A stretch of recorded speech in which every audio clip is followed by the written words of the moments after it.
all you multi-talented, multitasking, multi-everything people out there. Take it away. Find your glory, write your story, fearless feet will carry you.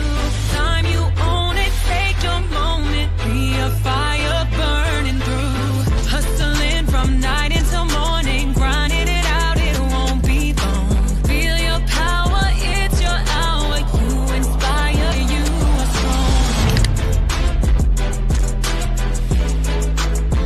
Enjoy your Zoa. No applause? You're all fired.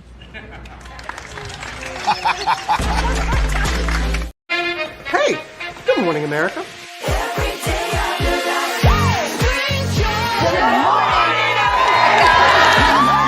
Good morning, America. Good morning, America. Good morning, America.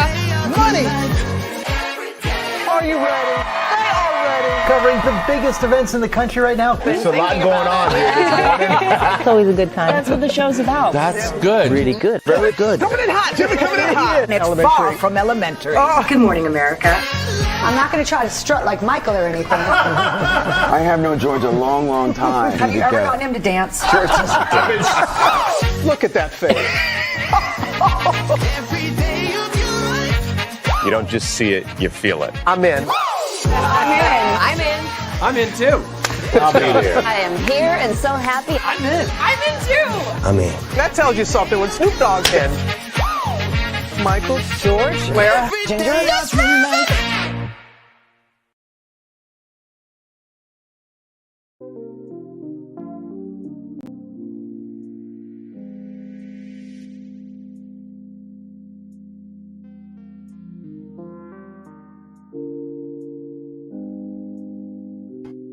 Well, hello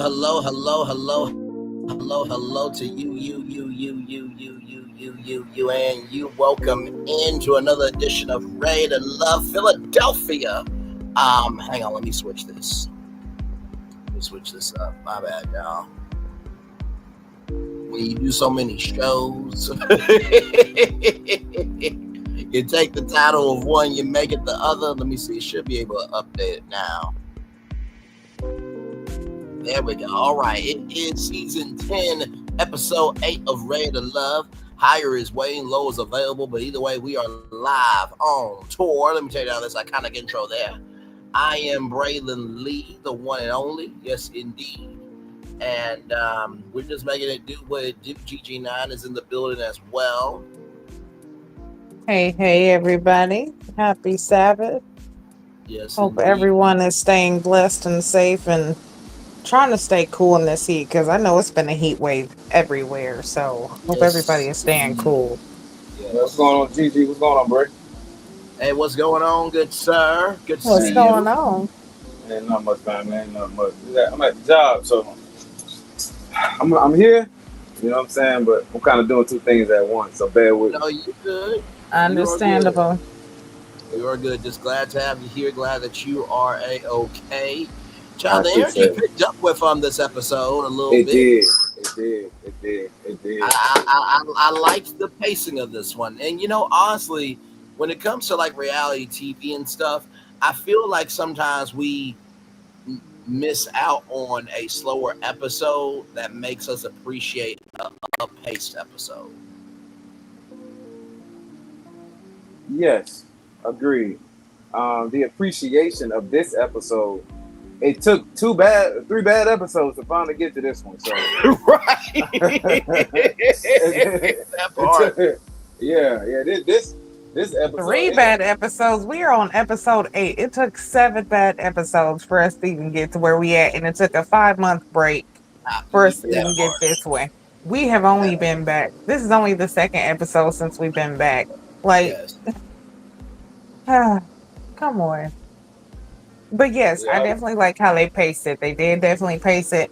Has me looking forward to next week, especially this little, conflict with Kier and Sahara. Definitely trying to, trying to see what happens with that. But absolutely. And one of the greatest commenters has came back into our chat. Stay tuned, reviews. It's good to see you, brother. Hey, stay tuned. Oh, yeah. By the way, good to see you. By the way, That's family, myself, Q, and Stay Tuned Reviews are brothers at the Thickalicious Church of God in Christ Full Gospel Baptist Church.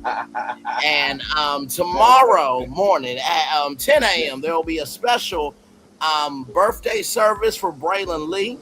He is turning 31 years old.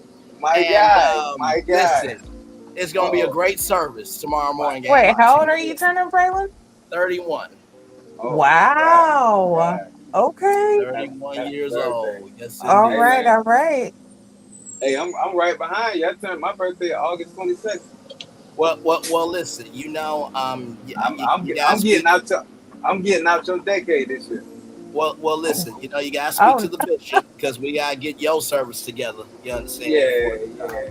For it, and Gigi, you know, since you are a member of the Thickalicious Church of God in Christ for Gospel Baptist Church as well, you are welcome to come to my service. Missionary Gigi, missionary. Right. Listen. I'm just gonna say, I already asked Bishop for a setup that made people either want to come up or get down. Mentally and otherwise, so just be careful. At 10 a.m. when you step in, it's not going to look like a church. It's going to look like Pete Valley from. Hey, Braylon. I just want God to use me. That's it. That part right there. Listen, I just want him to use me in the church. That's it. Listen, that part right there. And it looks like we got a BDSM brother. We got a brother from the BDSM ministry on this episode as well, but we'll get to that sooner rather than later. Listen, what is going on? Okay, just hey, I'm gonna tell y'all something. I don't know if y'all agree with me, but I really feel like the men is really carrying this show this season. Yes, they are. I'll agree with you. Yeah, definitely. Even Nephew Tommy said that the men came through on their dates, for sure. And by the way, y'all, we always start off with some joke shits and giggles, okay? But sincerely, these people have become family to me. And although the service is not real, I'm going to have a birthday celebration on my YouTube channel, so y'all are more than welcome to come through.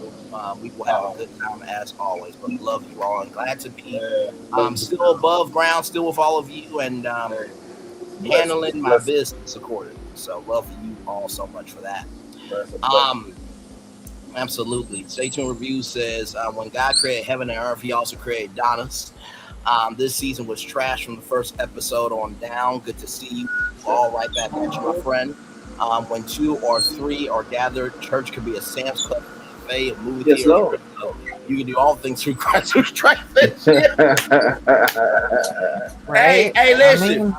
Hey, listen. You know what? I'm going to use my mouth with the Holy Spirit to chew down on these lemon pepper wings. And then I'm going to get into that peach cobbler that's on the stage, backstage a little bit later on. I'm sorry. My bad. I'm sorry. That did not mean to come out my mouth. Let's just roll on. Sink your teeth in deep now. Sink your teeth in.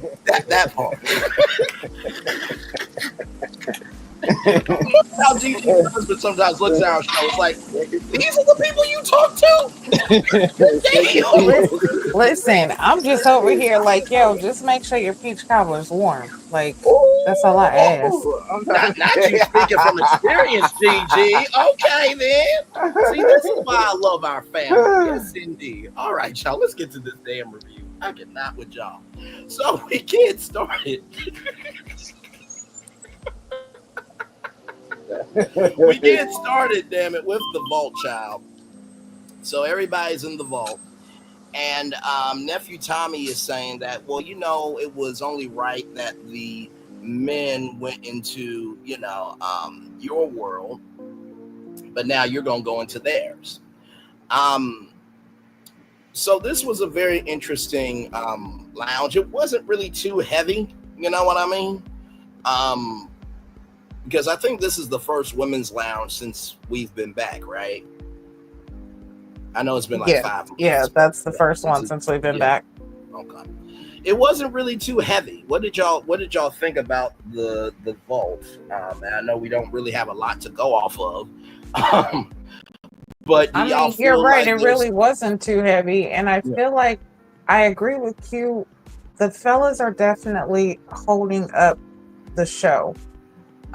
Because even though their task was to meet with best friends, they still came through. They still did, the assignment, and they actually came with people who you see there wasn't much, there wasn't that deceptive type. You know what I'm saying? Like, they actually came with their authentic self and was like, hey, we're going to tell you the real about, what's going on compared to how it was with the ladies. Correct. But yeah, I feel like it was definitely simple. It was like, hey, this is what it is. All right, get the fuck out of here. Go. Bye. Like, That's it. There wasn't much to it. Right. Q, what did you think of the vault? And also too, do we like a vault where, like you said so articulately, Gigi, as you often do, that the vault and Tommy's Lounge is where, listen, we all grown. Because I think that's where you were coming from, right, Gigi? That it wasn't really alive, Habibi and Tequila energy. It was like, listen, this is my connection. Ain't no disrespect. We're all here to try to find somebody. Because I think that is a different energy in the vault this season, that it's been more grown energy. I mean, there's been some battles here and there, but it hasn't been a battle where it's like, okay, child, like you were terrified to even continue with the next episode. I really feel like the ladies, their personalities are so different that they almost complement each other. So you really won't get any conflict. You know what I mean? You got some women that are more so laid back, and you have a few of them that can be somewhat aggressive. You know what I mean? So, and I really feel like nobody really wants to clash like that or be shown in that setting. You know what I mean? Ain't nobody really want to be seen acting too crazy, Then on another thing about it is that I had to really think about was people past expose themselves. So a lot of times I feel like if the ladies who would have really brought some of their exes or guys some they would have talked to that didn't, would that really expose who they really are? So are we trying to not bring our person because we really don't want everybody to see, who we dealt with before? Just like Jay, when Jay was talking to the girl he was talking to, he was like, I really want to see what this dude is about. Because it didn't really show me more of the kind of people that she entertained. Correct. So it's almost two sides of that spectrum. But it was good. No, go ahead and finish, Q. I'm sorry, brother.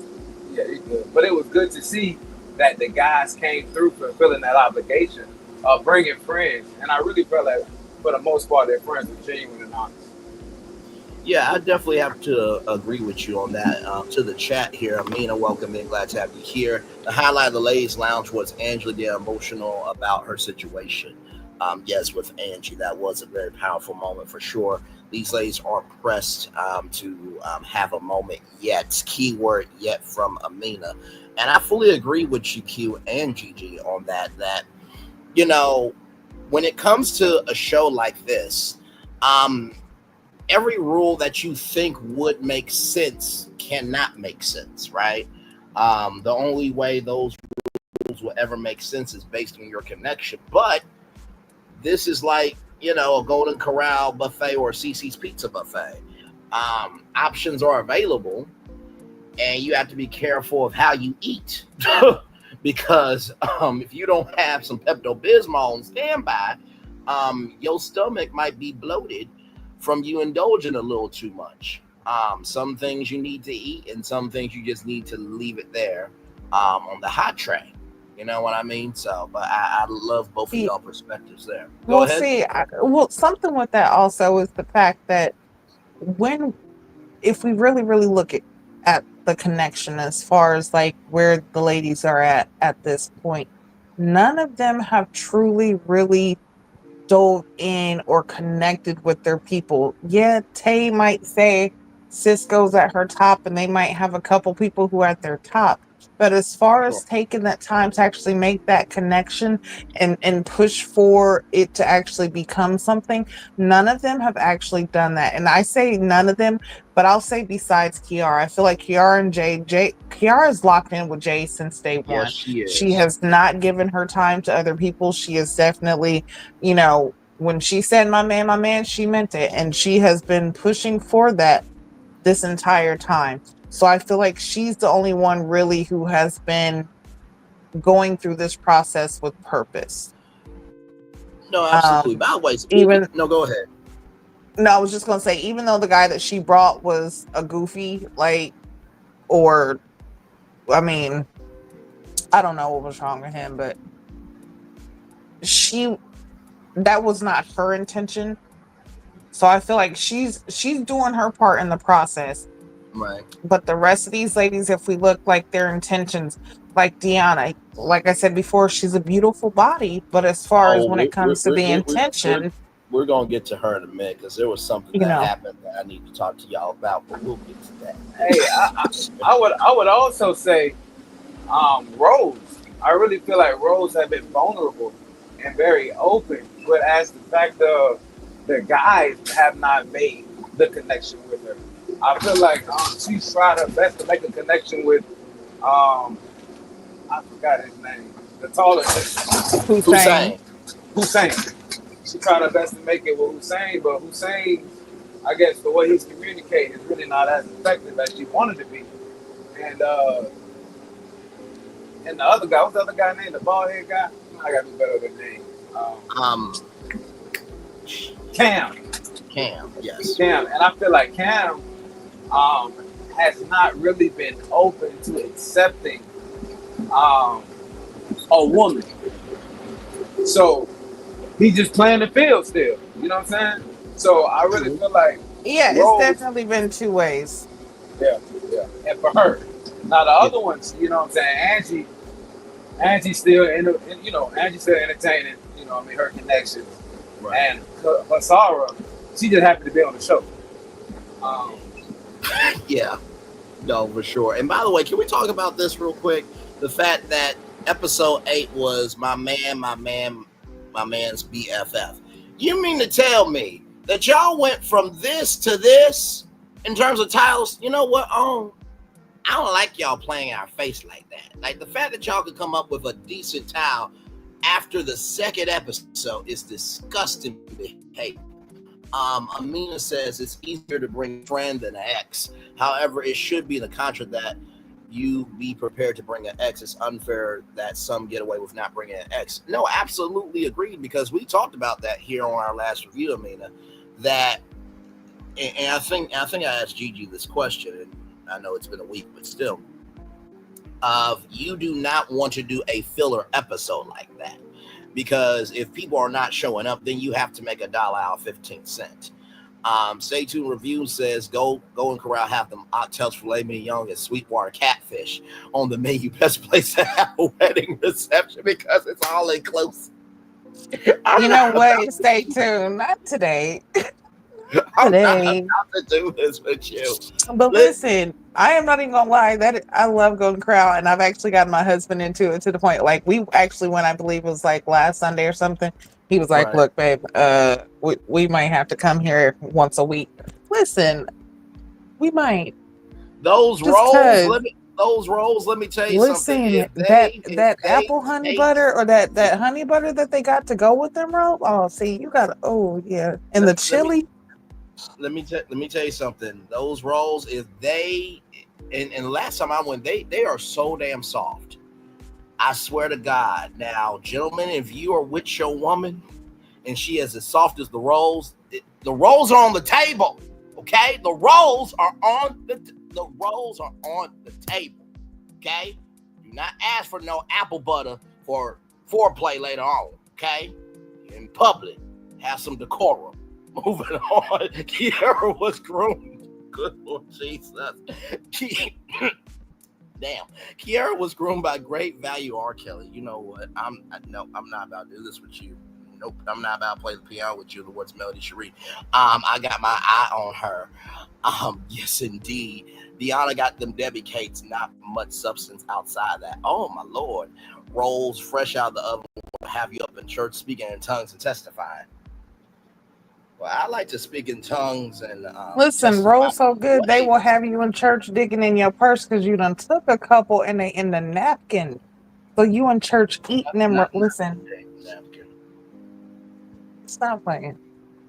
And I'm gonna say this, Golden Corral, y'all need to get y'all shit together though, because every time I go, y'all ain't never got the banana pudding. Y'all like McDonald's when it comes to McFlurry. Ice cream machine always down. Banana pudding always gone. I'm sick of this shit. I'm complaining. Hey, that Golden Corral banana pudding is goated. Listen. Goat size. That's some of the best banana pudding I had. And so I don't know. We had in Savannah, we had one, a Golden Corral. They wound up closing it down for whatever reason. But a Golden Corral steak can be top tier too.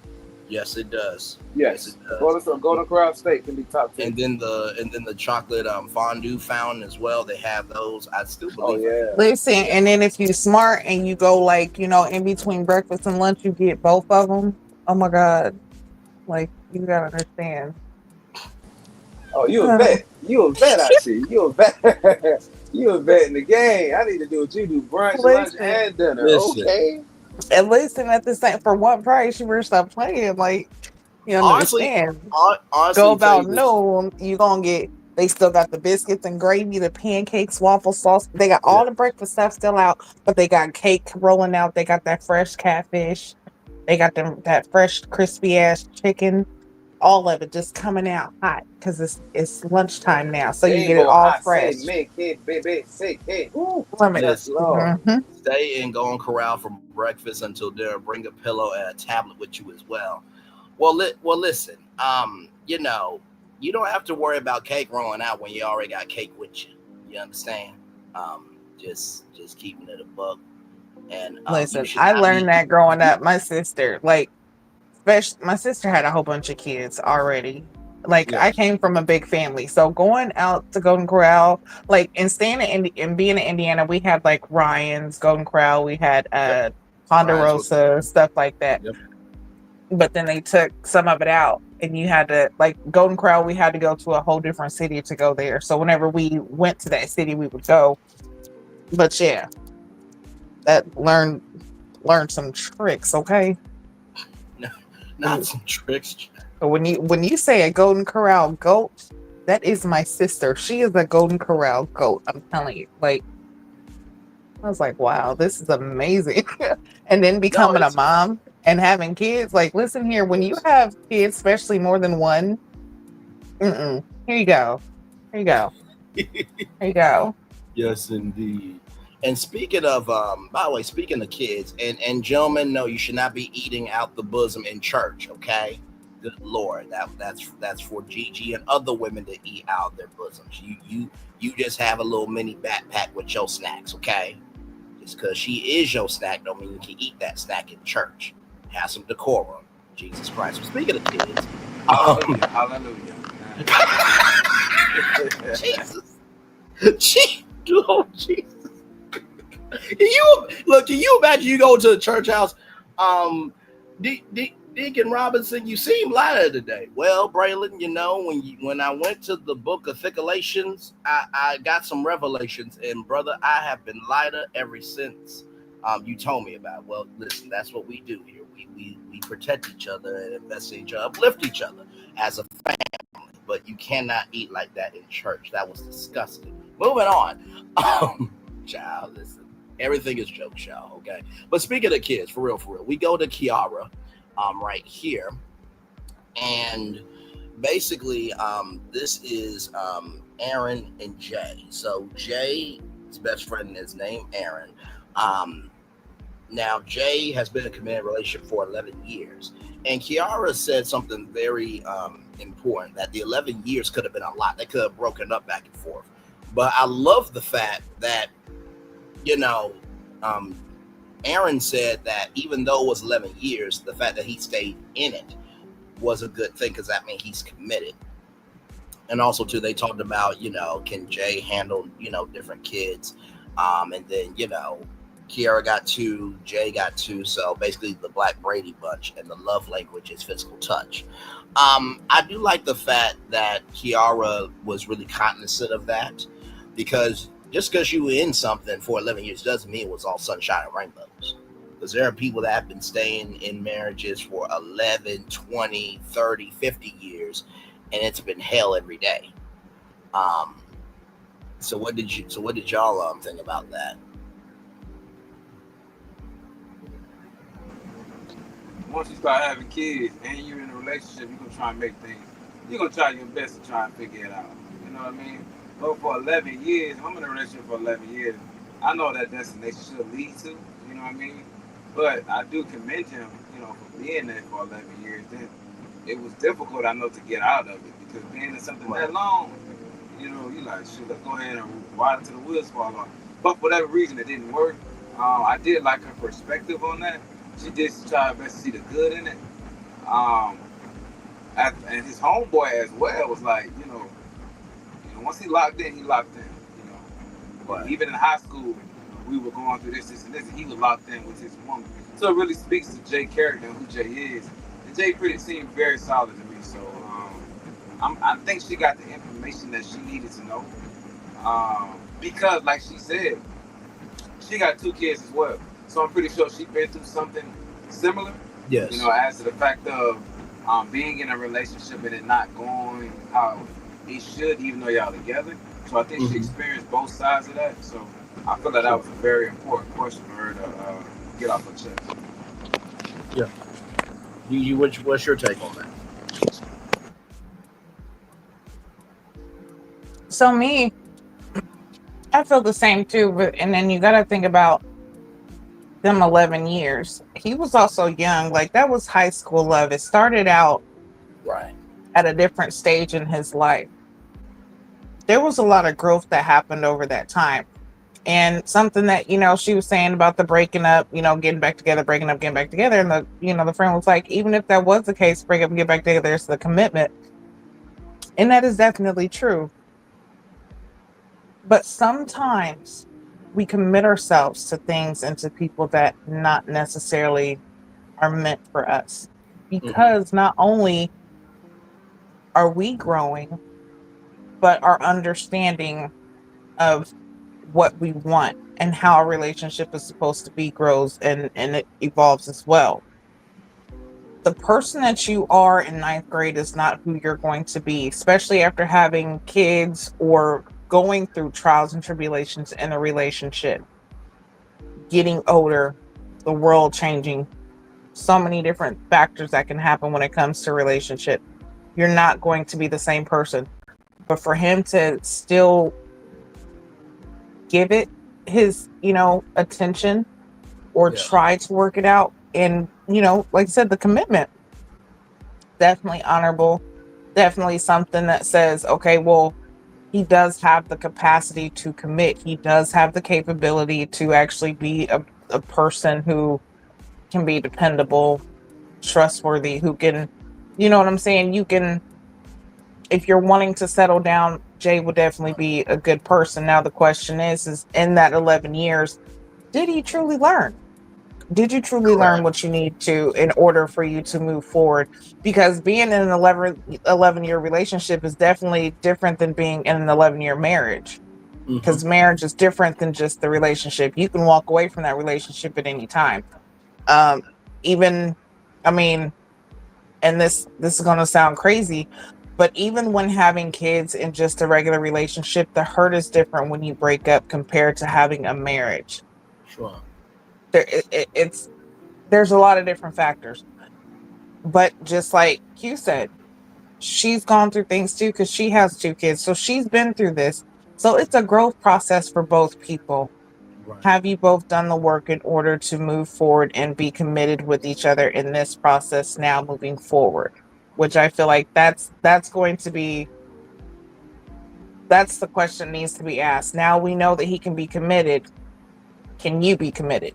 Right. Can y'all be committed together? Is this something necessarily that could work out, because having kids, y'all going to bring those kids together. Do you think this is something you can do, being a blended family? So again, I feel like the guys definitely are bringing it. Their friends are bringing the questions. They're definitely giving the answers. They're definitely holding up to the assignment. So I'm definitely liking this and appreciating how this is going.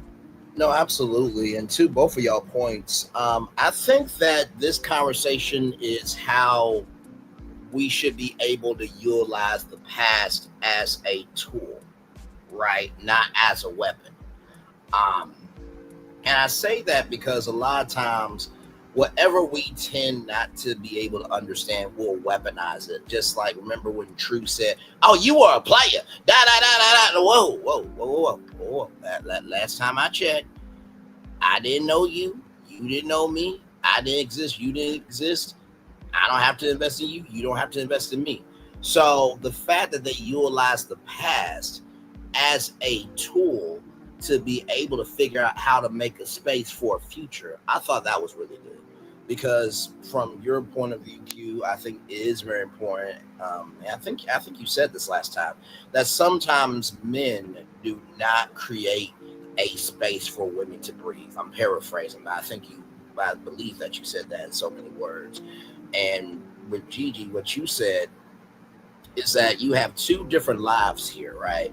And the way, Kiara raises her kids and the way Jay raises his kids are two completely different types of raising.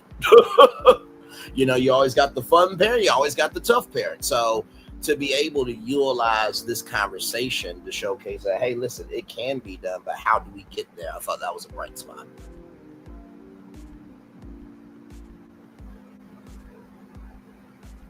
Yeah, definitely was. I feel like a good step in their relationship for them. This was good for them. Yeah. No, agreed. To catch up on some comments here, going corral as a date night excursion as a man, you gotta bring a woman that can fit at least 15 fried chicken breasts in her pocket. Good Lord Jesus. Good Lord Jesus. 3 rolls and 3 rolls. Listen, you gotta make sure there's room for the breasts and the rolls. Good Lord Jesus.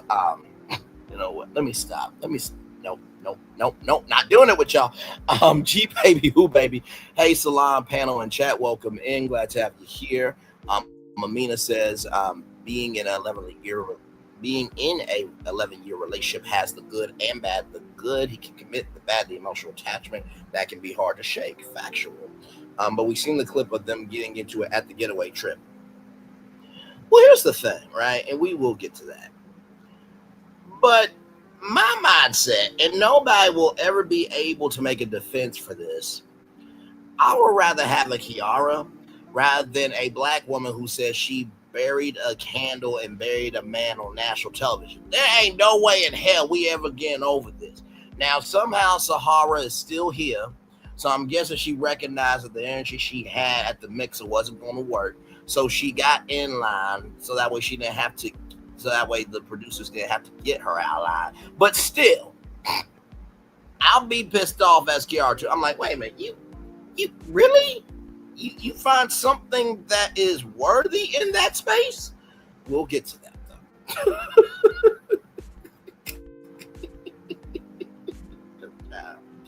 Listen. So then right after that, we have Tay and Cisco. Zach and Q are Cisco's friends. So I believe this is Zach and this is Q, or either way. These are the friends here. And so with that being said, let me get back to my notes here. Cisco speaks to these brothers more than his family. And Tay likes how honest Cisco is and how he treats her. And then the financially stable conversation came in again. And Tay said in her confessional that the actions need to match his words. And Cisco is still Tay's top. And what I noticed from this was What? What do you mean? That's a bit much. What do you mean from the 11-year relationship part? Give us some more context, conjecture, and connection if you can. But with this here, this situation, I feel like Tay is recognizing her mansion, and she's the mansion of her life, and how many rooms she's got, how many mental bills she has to pay, and so she wants somebody's mansion to equal hers. I think that's all it is. It's not Tay being uppity. It's not her being bougie. It's not her being, She said that on national television of I buried a candle and buried a man on national television. Yeah, that was the whole thing. Yeah, a lot of what Sahara does is a bit much, honestly. Like, Yeah, I mean, and we'll get to her. Yes, for sure. But like I said, I love Tay for the fact of she's not being uppity or bougie or just not open, right? But I think when you do get to a certain age in your life, you cannot be a mechanic for 2 cars. You're probably wondering, Ray, what do you mean by that? If your car got this, and that, and you worrying also about your partner's car and their emotional, parts that need to be fixed, then guess what? Both of y'all ain't gonna be able to go nowhere. So I feel like Tay is just recognizing, okay, I am a mechanic in my life. I got only time for my car. Only I can work on yours from time to time, but I need you to know that you can fix your own shit. What did y'all think about that? Okay, I'm gonna say something. I mean, and this is, we're just gonna play devil's advocate. Okay, we're just going to play 2 parts. Okay, so what you said, we'll use the same reference in the car. Okay, sure. Now, if say your car has problems, okay, his car has problems, but y'all are supposed to be what you call a unit. Okay, this is something that y'all have decided where you're working on each other. Now, if I mean, I guess in even going into a relationship, if this is something that you're wanting to do, this is an option. Like I said, just an option, okay? Instead of it being to where, okay, well, now I got to work on my car, you work in your car, that's it. It can also be where, okay, well, let's choose which car to work on first.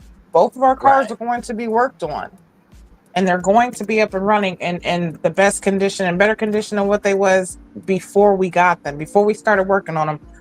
Okay, they're going to be better. But which one do we start with first? Instead of separating it, or, separating us and being individualized, and it just being to where the care or concern for each other's well-being is being separated. Why not feed into each other if that's something that you truly want? But I also understand, on the other hand, not when you're in a position to where you are doing the work on yourself or have done the work, you definitely don't want to backtrack at certain points. Now, if it's a man who's not providing protection, not providing at least a peace of mind, providing loyalty and trust, certain things that aren't material, or the financial part that it keeps coming up, there's ways to work around that and build each other up so that is not a barrier. But when it's somebody who is not and does not have those qualities, when you're working on yourself, you're definitely not going to want to backtrack and give in to somebody that's not trying to do the work, the person who's only wanting to take away. No, not going to do that. But with Cisco, it does seem like he's at least trying to work on himself. He knows what he knows what he wants, or what he wants to be, or where he wants to be. He's just not there yet and hasn't gotten there. But that doesn't mean that he won't make it. And I do agree with G Baby. Like, I don't feel like Tay is really into Cisco as much as what she's saying. He might be her top, but I feel like he's fallen off too. And I feel like that's why she's also trying to push the, more dates with Khalil, because I feel like she's trying to connect more with Khalil. She's definitely not connected with Naeem. That's not going to be a thing. And I feel like she's pushing away or finding a reason not to like Cisco. But like I said, like I can understand not wanting to, when you're in a position and you've worked hard to build yourself up to, have, a life of less concern. You definitely don't want to add more concern to a situation that doesn't need it. So I don't know. I'm on both sides. Like, you know what I'm saying? Like, there's so many different scenarios of how that could work out and how that could play out to make it to where if you're really trying to be in a relationship and be with somebody, how it can work.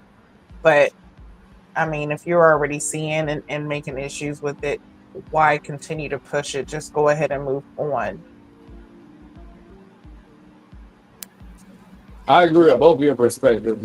I agree with both of them. But as a man, you don't want to sit here and have to sell yourself to a woman.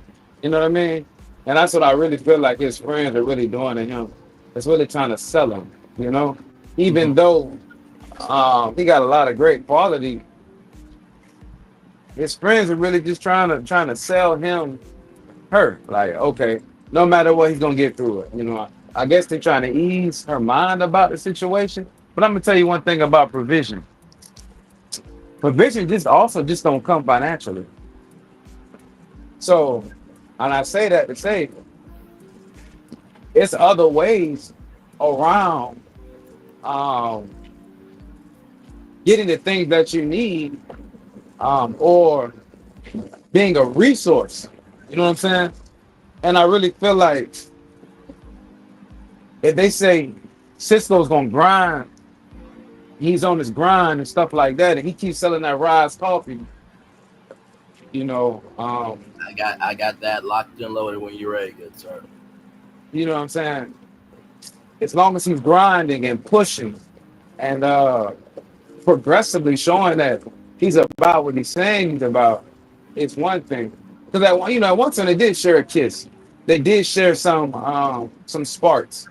And it's okay for Tay to the second guess things. You know what I mean? You so early in a relationship, you have that opportunity to say, I can go left or I can go right. You don't have to close off your opportunity to one thing. Khalil might be a better fit for it. You know what I'm saying? But I really feel like the financial aspect of things should not keep being brought up.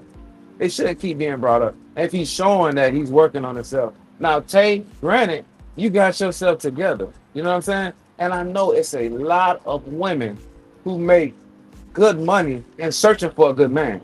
Mm-hmm. From what I see, I believe Cisco is a good man because he led with honesty and he's leading with where he's at in life. He want everything out on the table, so you have nothing to question. And there's not a lot of men who will be transparent like that because we got egos. You know what I'm saying? So for a man to sit there and show you who he is and where he's at in life and where he's going or he's trying to go, that's commendable. And I hope Tay does not. Yeah. And then on the back end of it, Tay has, I can tell Tay has been through, I ain't gonna say different men, but I have she's been through different situations that make her question moving forward with Cisco. But at the exact same time, if you don't have to question a man's heart, so that says a lot. You know what I mean? And I can tell you're attracted to him. You just have your concerns. You know what I'm saying? So I really hope that but I don't think Tay has any kids. I really don't feel like she might gonna have, the only responsibility she might have is herself. So I mean, it's two-edged sword to it. Ain't no woman and nobody really want to take care or feel like all the pressure financially is on them. Right. But at the same time, when she's open to that process, they got to go ahead and jump into nothing. I really used to feel like they should close that off. It's financially, it's the only thing you got to worry about. You ain't got to worry about him lying. You ain't got to worry about him cheating. You don't have to worry about him misusing you. You don't have to worry about a whole heap of other things, but financially he's not there right now. But progressively he's moving forward. And I believe that that warrants a deeper look. You know what I'm saying? That really warrants a deeper look because of your if you don't have to judge somebody's character, it's somebody's character. Man, it's character nowadays is so valuable, very valuable. I think to both of y'all very articulate points. I think it takes both of your perspectives to really gain an understanding for the situation, because on your side, Q, you're absolutely right. Character really has come into question nowadays when it comes to dating. There are some people that they believe they gotta showcase this big grand life in order for them to have a big grand person. But what I've come to recognize is at this point, just because you have a Rolls Royce doesn't mean that you have a Rolls Royce mindset, because Rolls Royces don't need no advertising. Just like if you're a good person, you don't need no advertising. The quality of a Rolls Royce will will attract you. Point. Thank you, sir. Because of that consistency of not just how long a brand's been around, because any brand can be around for a long time, but it's the people who have invested in that brand. And Gigi, to your point, that you have to be able to decide which car to work on is very important, because sometimes how you start is how you finish. But in the same token of that, let's make a game plan so that way not only can we be able to know each other's parts, but also too, we give each other the space to be able to work on ourselves. And because we're working on ourselves doesn't mean that we can't work on each other together. Because if you're working on me, I'm working on you, and there's no space for me to be like, okay, so why am I this broken? Exactly. And if you're always coming in to fix my car, then how in the hell can I learn? How in the hell I'm trying to put, if you're always fixing my car, how in the world do I know what parts to order for me if you're always ordering my parts? Right. Now, okay. That is very much true. Let me say this. In everything a person does, it really all goes into what you want. Mm-hmm. If you really want something, if you really want to be in a relationship with a person, you are going to make the efforts to be in that relationship. Instead of finding fault and reasons why not, you will give every reason why you have to. You will go against all the signs. We will go against red flags because we want something.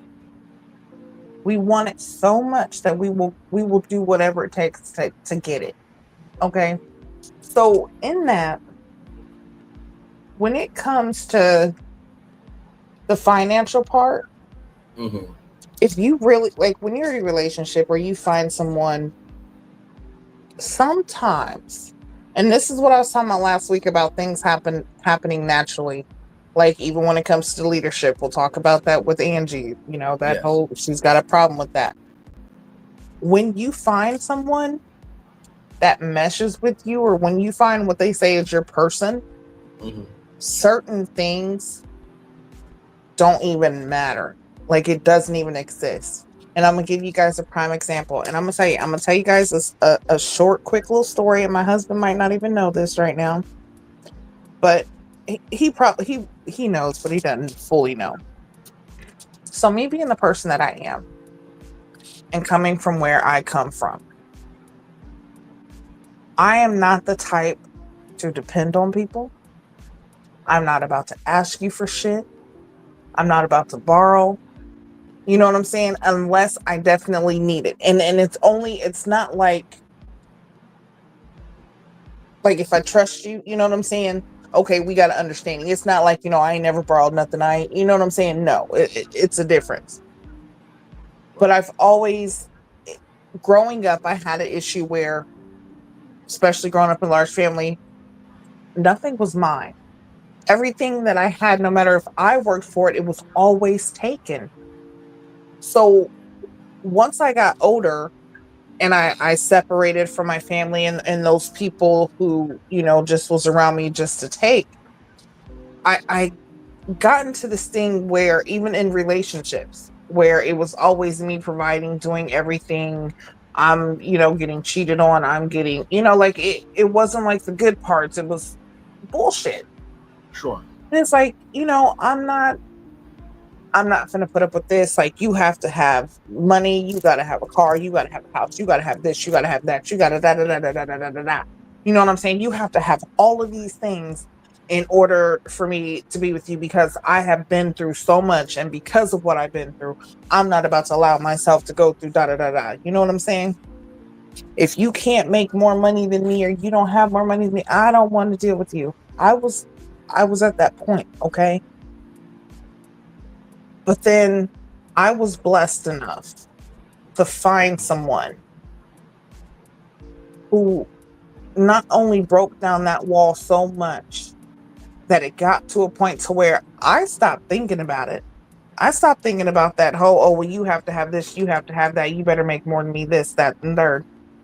To the point to where I am literally able to sit back and work on my dreams. I don't have to suffer so much and work so hard because I have somebody who's picking up, those parts. I'm protected.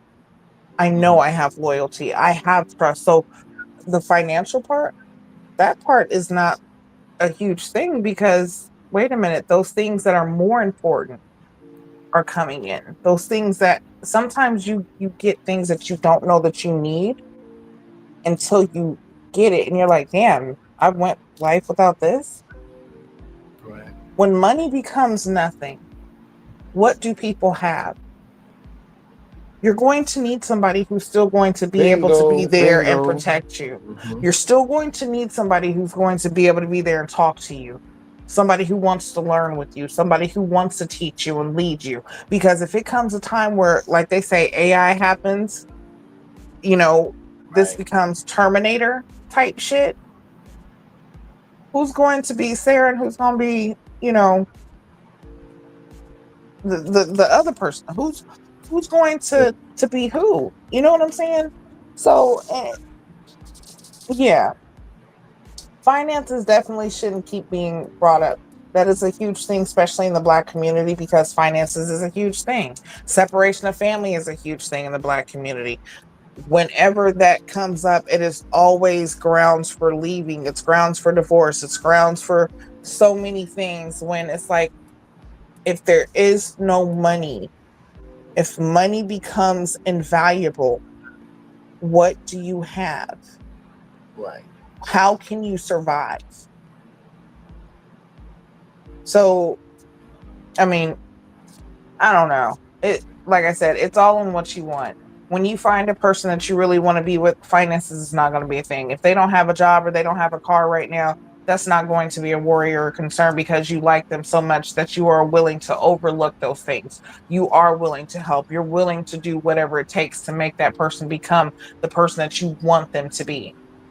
So, not saying that she's not interested like that in Cisco, but if she really truly wanted to be with him, those things that she's saying, the financial issues that she's having, it's not going to be such an issue, because she can look past that, because her desire for him is more than her desire for the financial satisfaction.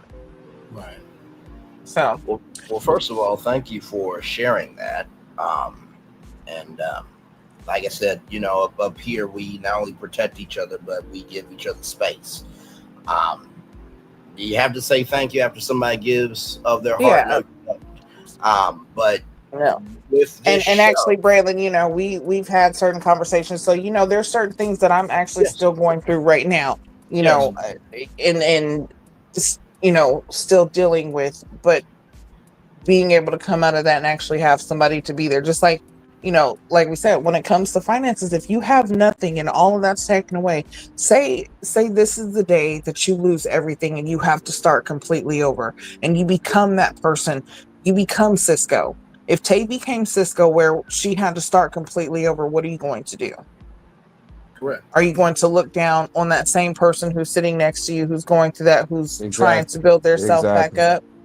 No, you're going to sit there and understand more what they're going through. So instead of it being to where that's the judgment now is, okay, well, where are you at now? Look at where they've been and then look at the progress that has been made. Correct. Can you help this situation? Or is it going to be where you're going to, or, I mean, at this point, yeah, you have the choice, yay or nay. But this is the time to make the decision instead of prolonging something that is not going to happen. And with all that being said, I do agree it's very important to recognize that you always have a choice, but also to don't. What does Coach Prime always say? Don't let my confidence offend your insecurity. Don't let the fact of what seems like instability determine if you want to invest in me or not. Because if you can't recognize, like I think we're all saying the same thing, if you can't recognize how far I've come, then you don't deserve to be on the journey from me getting to the other side.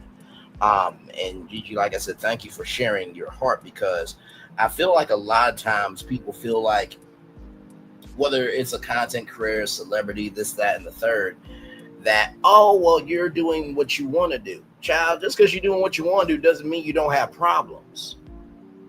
The biggest problems in life have always been here before you've gotten to your dream, right? And there are some soul ties that are more emotional that, the reason why some people may delve into their work is because that's their escape. The reason why there's some Disney adults at Disneyland 2 to 3 times a week is because that's their escape. Everybody has an escape to make them stable, but just because they have that escape doesn't mean the weight of what they're going through doesn't weigh heavy. So when you are trying your best to get through that, and you're being this pounding drum of you can't, you this, that, the third, well, I might as well stay miserable and in my coping mechanism, because at least that coping mechanism doesn't have to judge me. So very well said to Q's point and to Gigi's point, points rather. G baby, who baby? No, go ahead. Go ahead, Q, and then I'll catch up with the comments. Go ahead, or where we want to speak.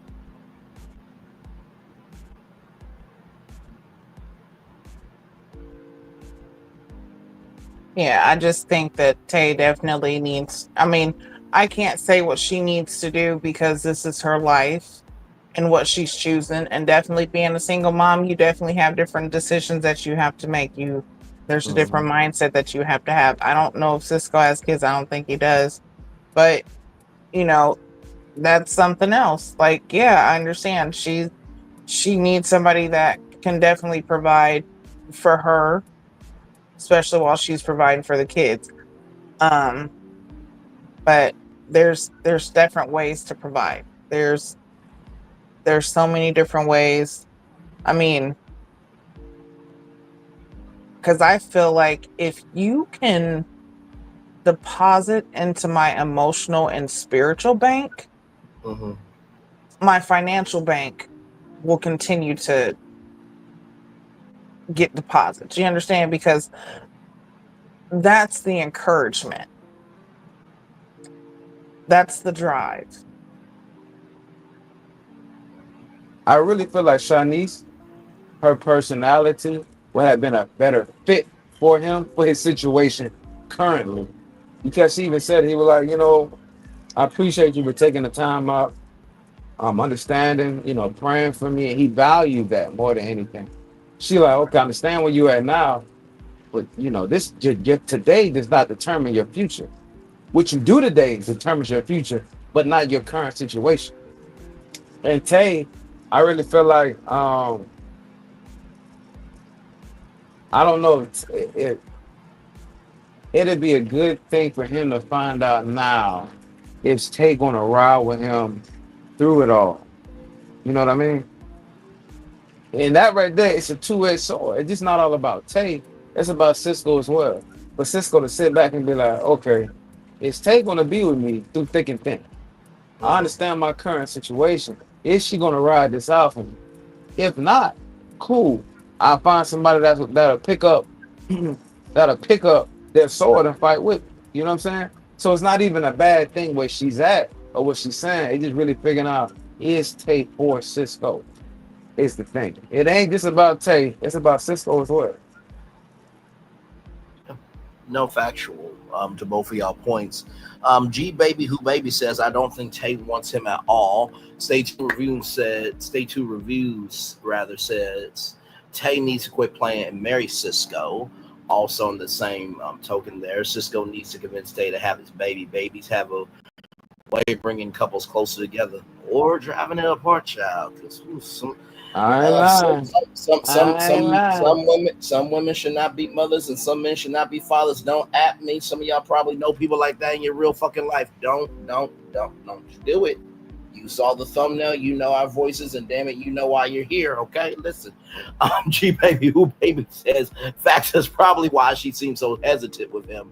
And then Beauty Mode, welcome and glad to have you here as well. Francisco's priorities are messed up. Instead of being on the show, he needs to be looking for stable housing and transportation.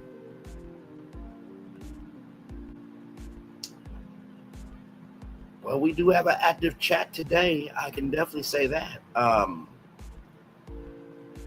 Yeah, I mean, listen. What is his true job? It says diversionary liaison. Well, I think that this, I think diversity liaison sometimes is showcasing the diversity in products. And while we take this in-house commercial break for Rise Mushroom Coffee, welcome in everybody. I'm Braylon Lee. That's the beautiful Gigi. That's Smooth Q. And of course, our super sister soldier woman, talk with Solana is saving the world right now, but she is here with us in spirit. Welcome into our Ready to Love season 10, episode 8 after show review. We're gonna take a little commercial break for Cisco and Rise Mushroom Coffee. Here we go. Thinking of buying Rise Mushroom Coffee from Amazon? Stop. You need to hear this first. I just got a fake one from Amazon and it almost looked identical to the real thing. But here's the problem. When Rise sold out, a wave of copycats popped up, selling knockoffs that look legit, but they're not. These fakes do not include all 6 adaptogenic mushrooms, or if they claim to, the doses are way off. Worse, they're not third-party tested for mycotoxins, molds, and heavy metals. That means you could be drinking something loaded with contaminants and have no idea. With Rise, you're safe. Every batch is third-party tested for toxins, and you get the full effective dose of 6 adaptogenic mushrooms. Every sip is clean, pure, and the real deal. If you're planning on trying Rise, use the official link I'm leaving below. Don't risk your health or your money on cheap knockoffs. The real one should have 150,000 sales and tons of 5-star reviews. Don't trust anything else on Amazon or anywhere else. Your body deserves better. You know what? I fully agree that our body deserves better for sure. And, minds deserve better and souls deserve better as well. Thank you to Cisco for that great advertisement here on our show. So shout out to Rise Mushroom Coffee. By the way, you do not turn into Super Mario, okay? Rise Coffee is not a power-up. And also, too, the drink may or may not make you combative. Please check the back of the bag for side effects, and please take care of yourself accordingly. Back to our review. Side note, it may or may not help you find love. And that too right there. And back to our review. To Q and Gigi, what did y'all think of that transition of Cisco with Rise Coffee? And of course, a great transition, of course, needs a great announcer to do the transition. So over to y'all for y'all take what happened here. This damn show we do, I swear to God. Oh man, you gotta look at it. He just went from Ready to Love, now he doing commercials with coffee. So yes, he on his grind. Yes, he is. You know what I'm saying? He figuring it out now. You know what I'm saying? He's showing you. Okay, give me some time. I can put it all together. So I mean, I like his hustle. You know what I mean? I respect it. as a man, like, I'm trying to figure this thing out. You know what I'm saying? So it ain't like he ain't got a job. It's like he got two. Ready to love, man. He's selling coffee. So yeah. No, I fully agree with you, good sir. Gigi, what's your take on the announcing of the commercial, and also too, what do you think of Cisco's grind there?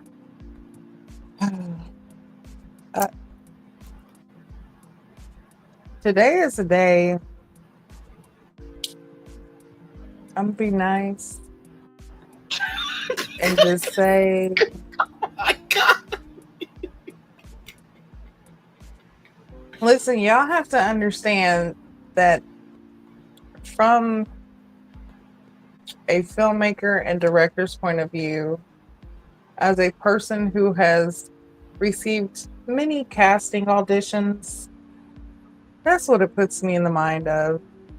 When I seen this, first I thought it was a real commercial, but then when I seen it was a self-tape, I was like,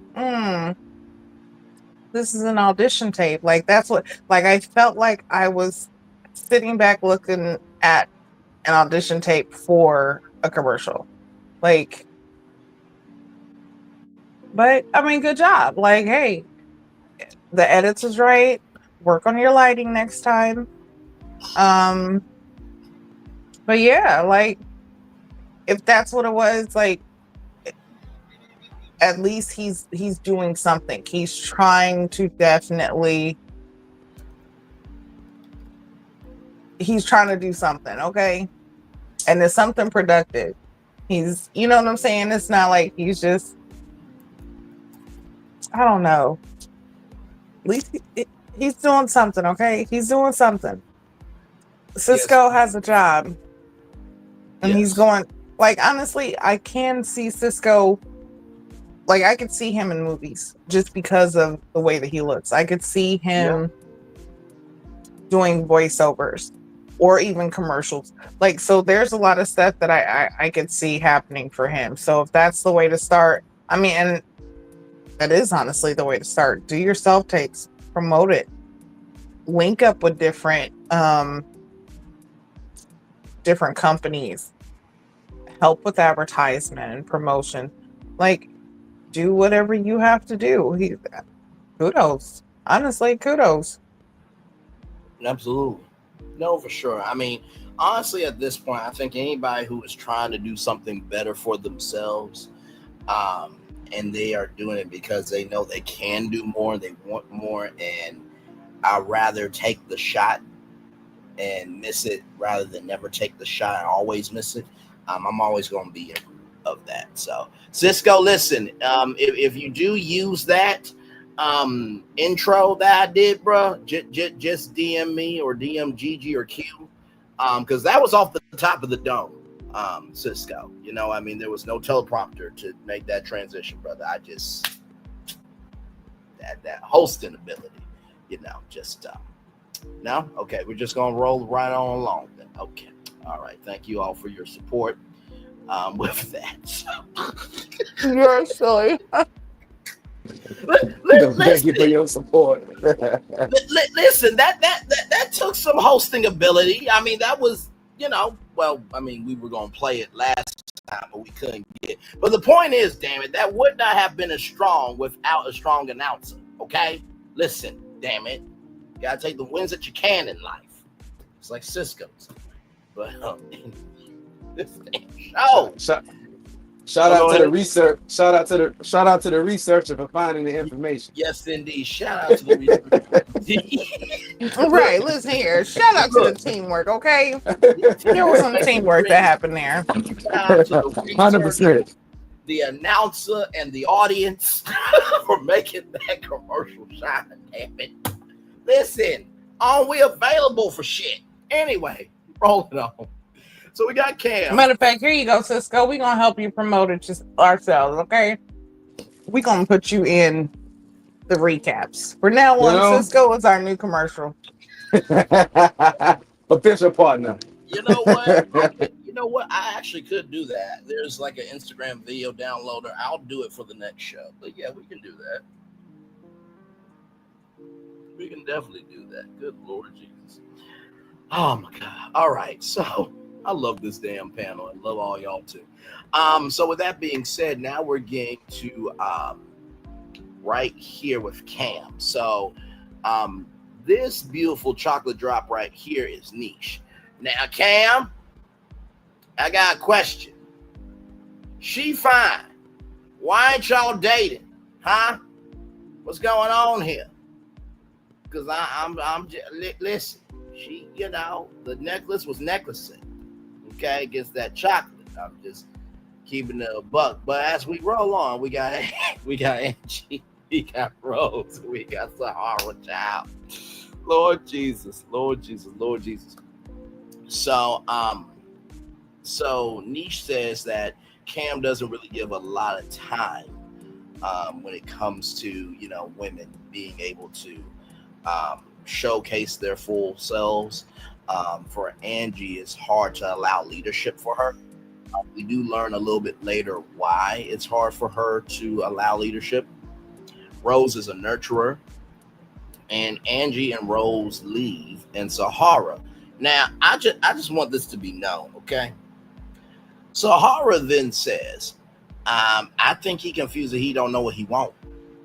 And then she has the black audacity, the black poxy, the black imagination to say that she is the best choice for Cam. I was flabbergasted. I'm like, are you out your ever loving mind? You kind candy bubblegum ass heifer. You really think you're the best choice? You're in the state that birthed Jill Scott Lee, and you got the big. Y'all take it. I can't. She actually said that shit. Go ahead. Go ahead. I'm gonna tell you something. You might don't agree with me. Sahara is 100% right. Okay, I still love you with the love of God. Okay, go ahead. I'm gonna tell you why. Hold on, Q. Wait a second, because I'm gonna agree with you.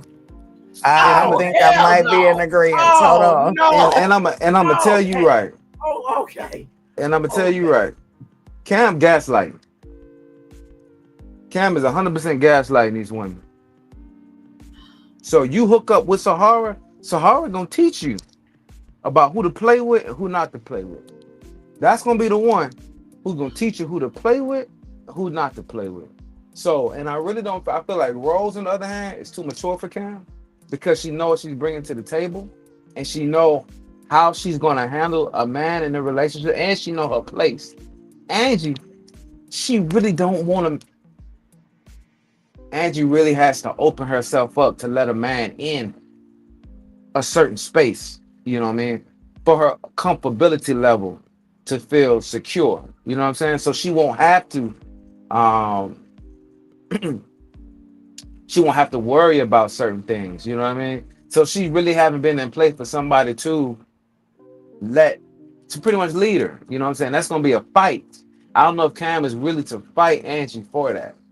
You know what I'm saying? I really don't feel like he Cam ready for that fight. So Sahara gonna love the nigga dirty draws. Excuse my language. You know what I'm saying? But on the back end, if you play with Sahara, she gonna teach you. And I really feel like Cam, Sahara 100% right. That's who she needs. That's what he needs. Listen, and I agree with that. And that's what I was gonna say. I feel like it's the fact that how he is and how he is just sitting there playing. Like he's got that smile and that charm that just screams, don't trust it. Like, I mean, that's just me. But you are absolutely right. Sahara is going to be the one that's going to show him. Because even as we've seen in the next episode, he states something about, you know, like, hey, you the type busting out windows and all that, I'm not with it. Angie gets offensive, like, yo, you know, why? I've done that, whatever. You know what I'm saying? Angie's definitely not for him. And pardon me, but honestly, she's more so seeming like she's there more so for, you know what I'm saying, a fuck friend, not necessarily a relationship. Yeah. She not necessarily the relationship part. It's not the full package that she wants. So yeah, I don't see that connection. And you're right with Rose. Rose is definitely way too mature. Go ahead. And not to cut you off, is another thing. Angie has to value men a certain way. You know what I mean? Because a lot of, no disrespect, you know what I'm saying? And I really feel like it's because of society. And sometimes men can be disappointing and women can be disappointment. So you build calluses up in certain things so you don't let people do things for you. And so you don't value a man in his totality.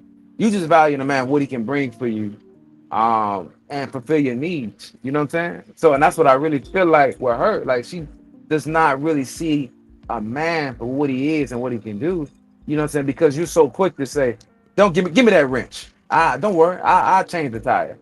I don't need a man for this. I don't need a man for that. You know what I'm saying? Which in totality, every man needs a woman and every woman needs a man. You know what I'm saying? So when she understands that right there, she'll have a better mind frame in a relationship. Well, let me say this to you both. I still love y'all. Y'all are still family. We ain't going nowhere. I just want y'all to know how mentally fucked I am right now with y'all two saying so hard. Listen, we keep it real with each other up on this panel, okay? So let me come at both of y'all with this. Cam also did say that nurturing is new for him in this episode when it came to Rose, right? You have to allow people to love on you. I'm that same way of love is what you're supposed to give. If you don't know how to give it, say to yourself. But when somebody gives to me, it's difficult for me to receive because I genuinely meant that love that I gave as love, right? So Cam also has a flaw there, right? When it comes to Angie, to your point, Q, I do agree that society has put too much pressure on men and women to be leaders. But at this point, we should all be able to be leaders of our own life. You know, I mean, I never understood, when people would say, why is a man cooking? Why is a man cleaning? Do you not know in Vegas that, the kitchens are like $1 million kitchens? There are men with cleaning companies. Those soft skills can be multi-million, billion, trillion, zillion dollar businesses. Okay.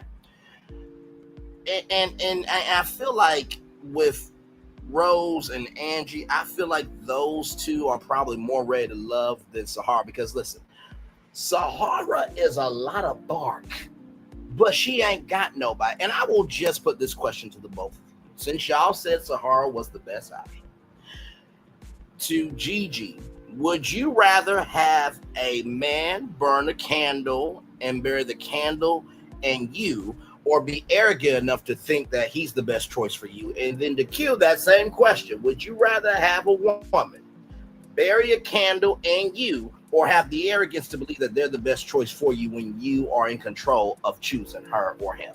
Y'all go ahead and go. I cannot believe this shit that's happening. I never said that Sahara is the better choice out of three women. I never said that. I'm just saying for Cam, Sahara's gonna be the one for him. Okay. That's what I'm saying. For Cam at this moment right now, Sahara is what he needs. Sahara what he needs. Because of the simple fact that I remember what he said was he's like, I gotta stay on the show. You know what I'm saying? So what you trying to say is I'm trying to keep my options open. Am I really trying to find somebody or stay on the show? You know what I'm saying? And that's the blow part about it when you sit there playing. And let's be real. You know what I'm saying? Well, I can be real. I've been in a position where I had my feelings played with, and I played with feelings as well. You know what I'm saying? I've been through that part of my life. You know what I'm saying? And a lot of times, I remember, a situation where you sitting there, wonder why is this girl acting like this? Why is this girl acting like that? And you playing your part in her actions. You know what I'm saying? You playing your part in her actions. You can't throw a rock and hide your hand. You know what I'm saying? If you don't want to be done with her, you know what I'm saying? You can't just be wanting to deal with her for certain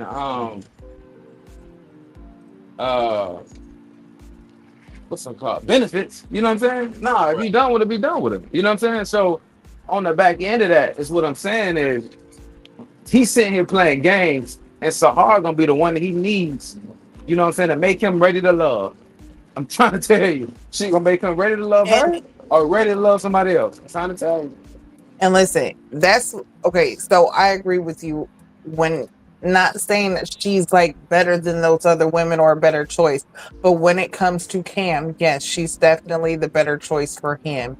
And going through this process, this is something that is definitely eye-opening because even though Sahara's wild and she done said some crazy stuff, with the way that she is, that we from what we can see, right, having a person like that for him being this person who hasn't had a person who nurtures and stuff like that, Sahara would definitely do it. But she's also going to be the type that would make him feel some type of way because hell, we don't know. She could do some voodoo hoodoo on his ass, make him feel some type of way, have his feelings all in the funny, and then next thing you know what I'm saying, dropping.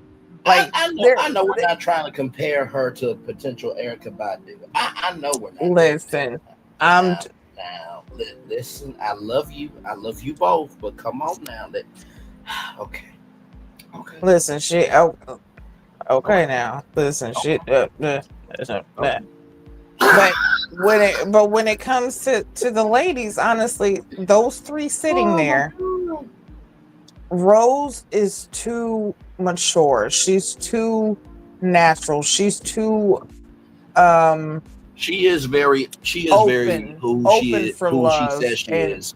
Yeah, she's definitely open to receive and to give love, and she needs somebody who's able to reciprocate that. Somebody who's able to, just like when they were sitting there with Hussian and his friends were saying how he falls in love quickly. Right. That's something she said that she does. So, you got two people like that who can fall in love quickly and can nurture that and grow, then, that's where you need to nurture. Cam is not that person. He's not open to that. When it comes to Angie, they're going to clash because he's never been nurtured but wants to lead. She's not a nurturer but still doesn't want to lead her. So it's like he's not going to get something that he needs. And she's not going to allow him to give her something that she needs. So that's not going to work out well. But in the end, when it comes to the ladies or those three sitting there, if you had to pick out of those three ladies, who would you say you could see Cam with out of those three? No, go ahead. The thing about it is Sahara shouldn't even be there. Right. That's why I lost my mind with you two when you said this. The thing about it is, since you entertain that, shows me what you about. Sahara should not even be there. She should not. But at the exact same time, Rose, no. Angie, no. Just because of the quality of women that they are. You know what I mean? For you to sit there and say that those two are on the same playing field as Sahara, something. You're Cam a little off. If that's the case, if you say I'm going to entertain Sahara and these other two women, knowing the stuff that came out of her mouth, like I'm like, Cam, it's no way you sitting here saying that you have. She's giving him attention. She has given him attention. There's no way you sit here and say you have connection with all of these different type of women who have vocally told you things that you are not ready for. Correct. All of them have, but you still got a connection with them. That don't make no sense. We too deep in the process for you not to know what you want and who you want. It makes no sense for you to have.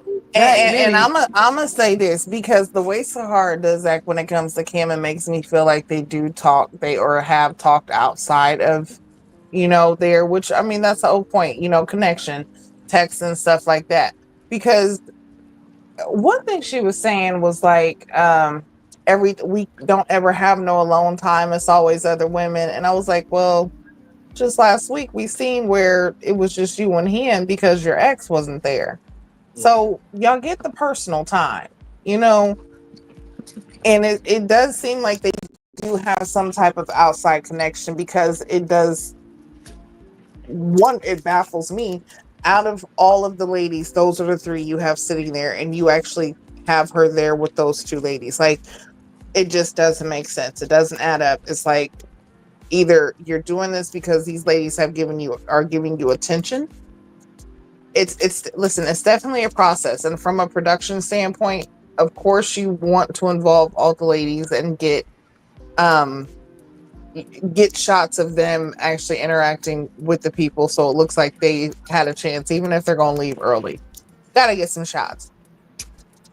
This definitely possibly could have been what it was. Like, hey, we're going to bring you three ladies in and you know, try to see how you guys work out, because none of it just made sense. I will say this. I appreciate the context, conjecture, and connection in the way that y'all framed it.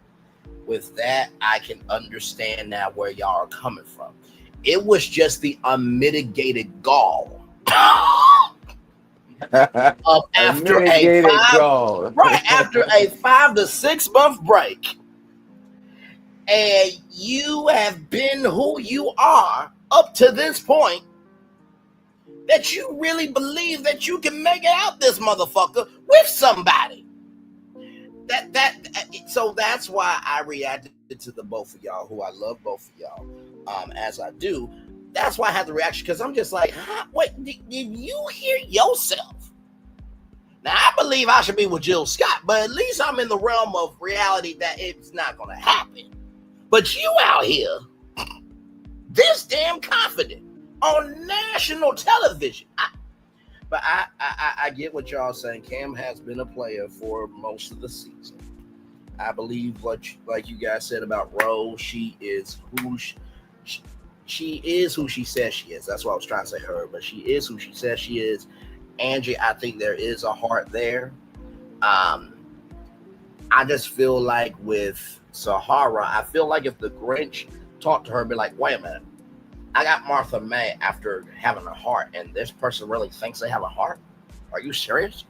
She really believes so she forgot that person can make a choice and reject her. But I'm the Grinch? Oh no. So that's why I just, oh my God. Okay. I can really see Rose, if Rose doesn't make a connection with Hussein, I can see herself eliminating. I can see that. You know what I mean? Yeah. Because sometimes you gotta care about yourself more than if you see, okay, unless it's working, let me get out of here. You know what I'm saying? So somebody else can really find me. Because I guarantee you, because I know I have. You know what I'm saying? I follow a couple of them on social media. You know what I'm saying? I'm pretty sure somebody might find her and, you know, give her the love and attention that she needs. But sometimes you have to be seen so you can be embraced. I mean, we all remember remember that transporter from that season and how that motherfucker fucked it up. All you had to do was treat her right. Y'all could have been fucking the back of a Sprinter, you dumb fuck. Okay. All right. Okay.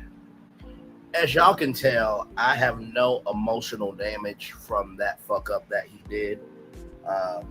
I can also tell you that when I get my talk show or in all the shows, that her transportation company will be the main production company, and Gigi will just have to hold down the set for 2 or 3 hours because we're gonna be like leaving late on the highway to sound.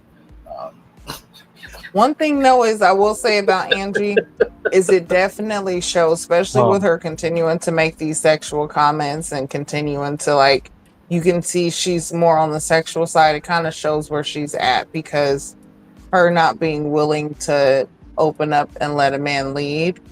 Like, I understand you have family problems, but once again, when you find someone that you truly want to be with, you'll open up and you'll be able to have that burden taken away. But communication is key. A person can't help out with something that they don't know you need help with. Correct. You know, you can't sit there and sit in the dark, right, and then say nobody's helping you if nobody knows that you're sitting in the dark. No facts. You know what I'm saying? So Yeah. you have to communicate that, especially with somebody that you're wanting to commit to. Right. Well, speaking of people communicating, Khalil communicated about his style of how he wants a woman in a relationship. So Deona and Khalil, it was Deona, Tay, and Khalil, right? Khalil's friend name is Brian. They've been high school friends. Khalil is real cool from sailing. Deona says, as long as I trust you, we're good. Like, as long as you're where you're supposed to be, I don't have to talk to you, right? And Tay said, I want to hear from her man. And so Brian jumps the gun unnecessarily and says, so you're clingy. And as I was watching this, I'm like, no, she's making her requirements known. Like, if we're in a relationship, I want to hear from you. That's not being clingy. That's just being accountable. That's why I thought. And Khalil says he'd rather have somebody clingy than not. And Deona can become affectionate.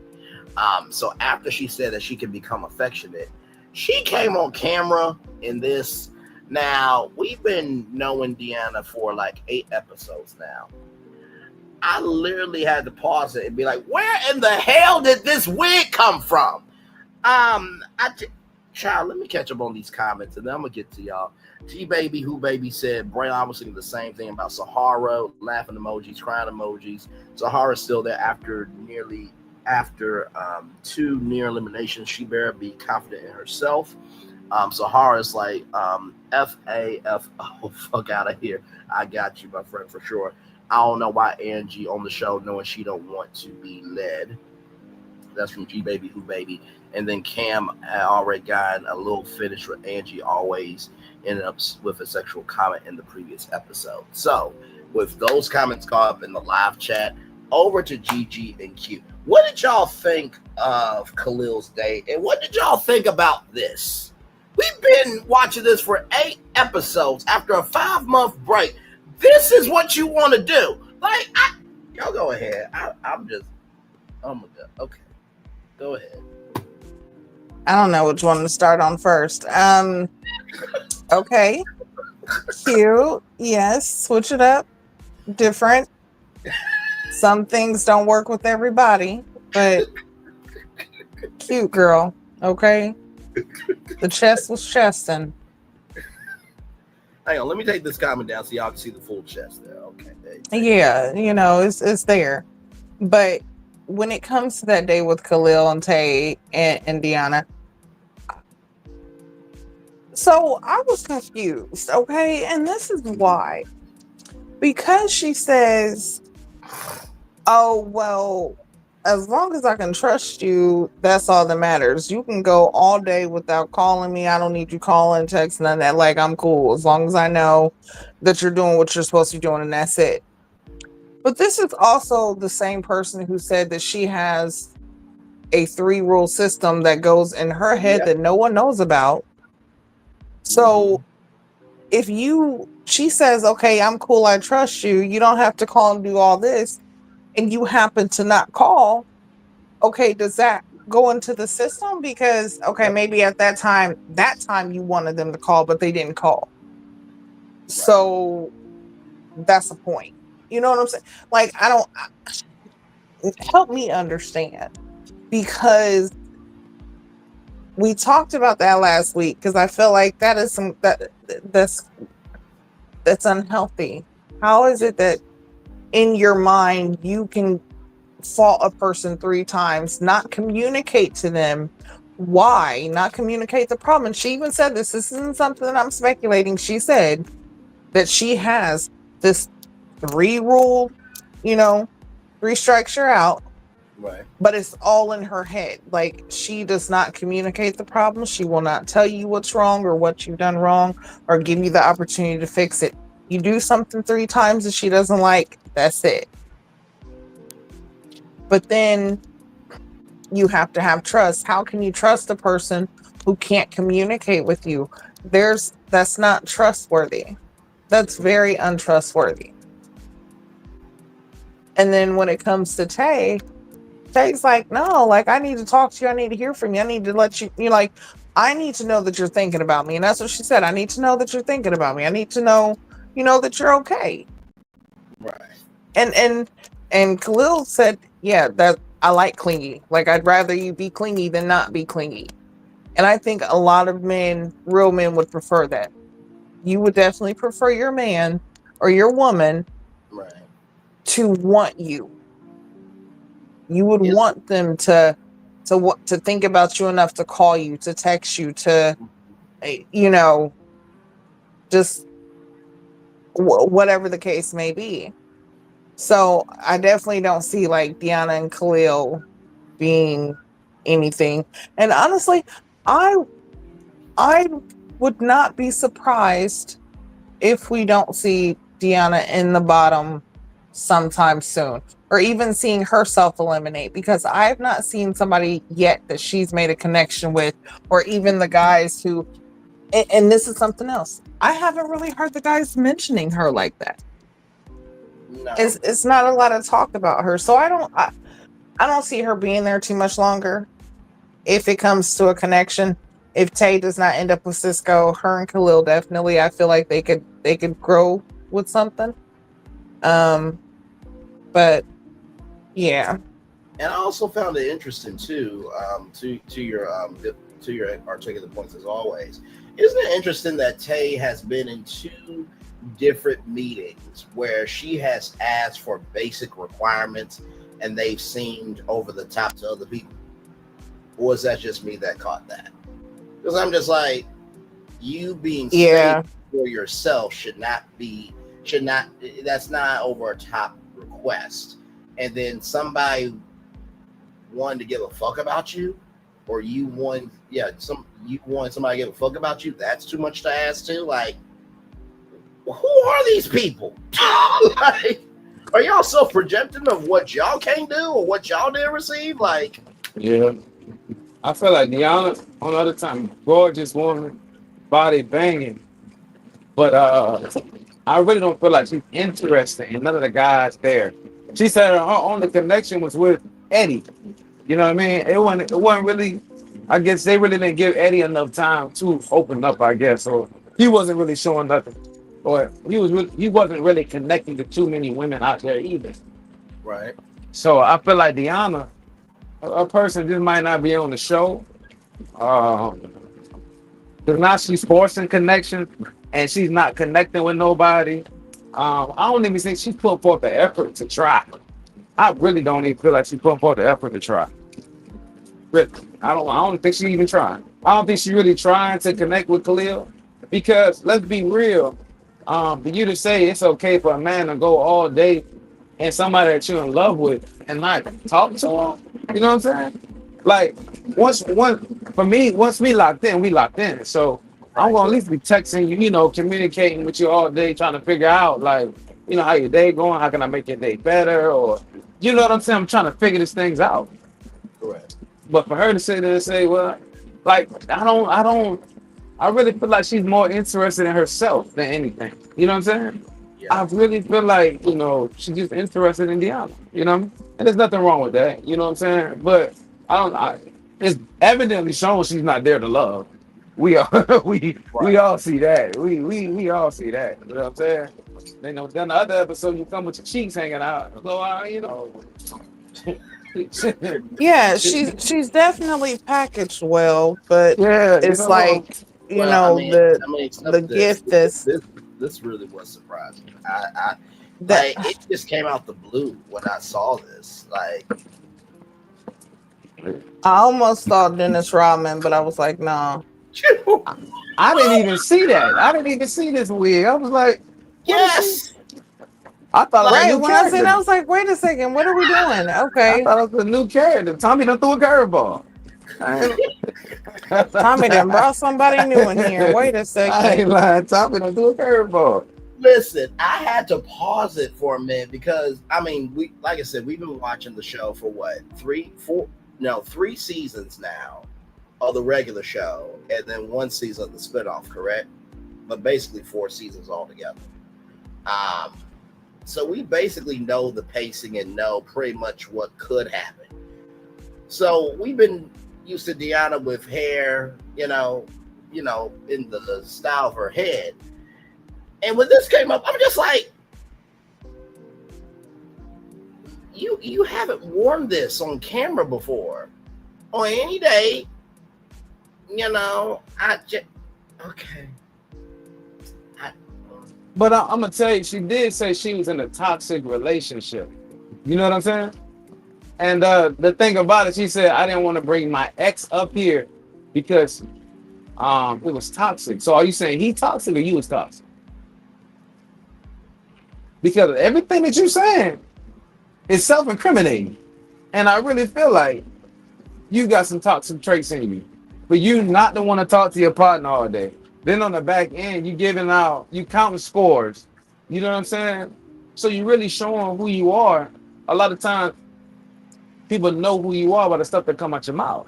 You know what I'm saying? I'm just like, you can tell that she's kind of hard to put up with. You know what I mean? Especially in a relationship. You know what I'm saying? Like, yeah, And definitely. You can see that. And it's one thing when you have that as a coping mechanism or defense because you don't want to get your heart broken. But it's another thing when you live in that and you never are able to let anybody in, right? And that's why I feel like with Deona, I feel like you said, Q, she said that she didn't bring her ex. And there are some toxic exes out there. But in the same token of that toxic ex, you're on a show where mostly everybody has their heart open. So you can't expect to have the emotionality of, why isn't anybody caring about me? And then one of the people like, let me pull you aside. So this is like a typical process. Mm-hmm. No, go ahead. My fault, not to cut you off. Or big dog, you know what it is? Yes. She might still be in a relationship with the dude. It's a possibility. You might still actively with this ex that she talked about. Yes, she might still actively have some kind of connection with him. For you not to bring him on the show and you telling us, how you operate and how you move, I wouldn't be surprised. The reason why you didn't bring him is a possibility you're still talking to him.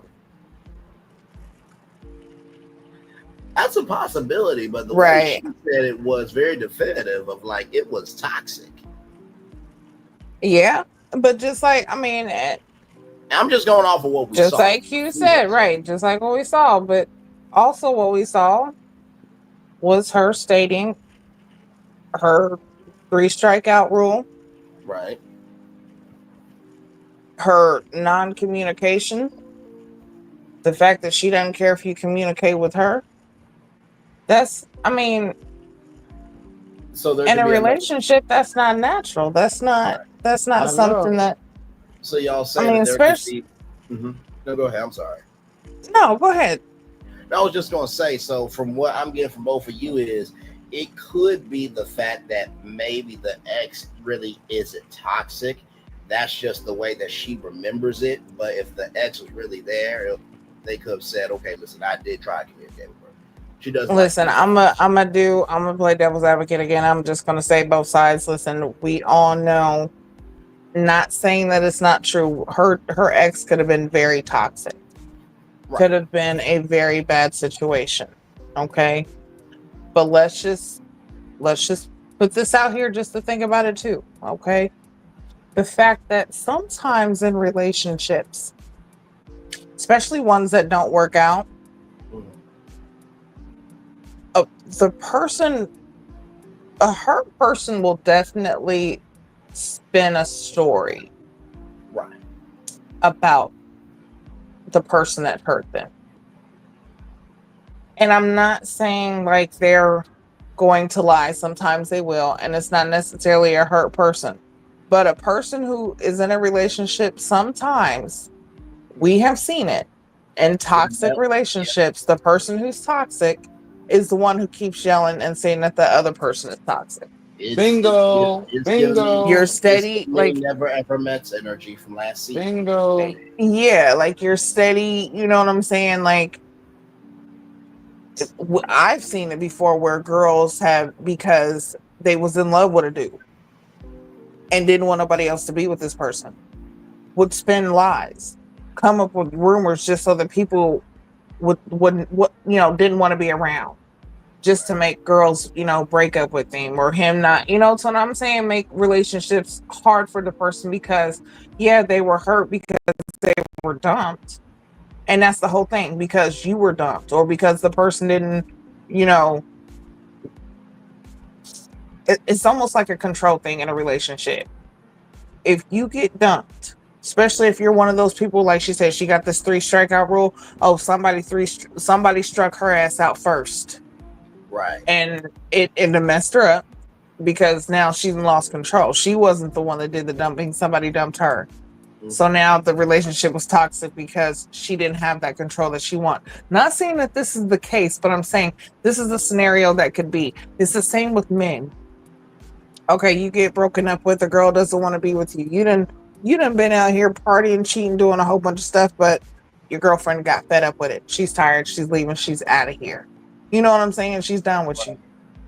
Next, the story spins that she's the hoe. She's the one who's messed around. She's the one, because she done left you and she don't want to deal with your shit no more. She's this way, she's that way. When that's not the truth, but because the person has left you, now you're spinning the story. Again, not saying that is the case with her and her toxic, her saying that her ex was toxic. But you know what I'm saying? There's so many different things that definitely could be. But one thing that I will say, even if her ex was toxic, she has some traits that can be considered toxic as well. Yes. And those things definitely can hinder a relationship, because if you're not communicating and you don't care about the communication of the other person, how are you really considering this relationship? Because there's no way that you're about to let go all day without a, hey, what you doing? Right. How are you? You know what I'm saying? Like, good morning. Do you know how bad it is to get a good morning text and then wait all day long to get another text after good morning at 7:30? Excuse you? How dare you? How dare you not text me back by 7:30 with 64 with 44 seconds? How dare you?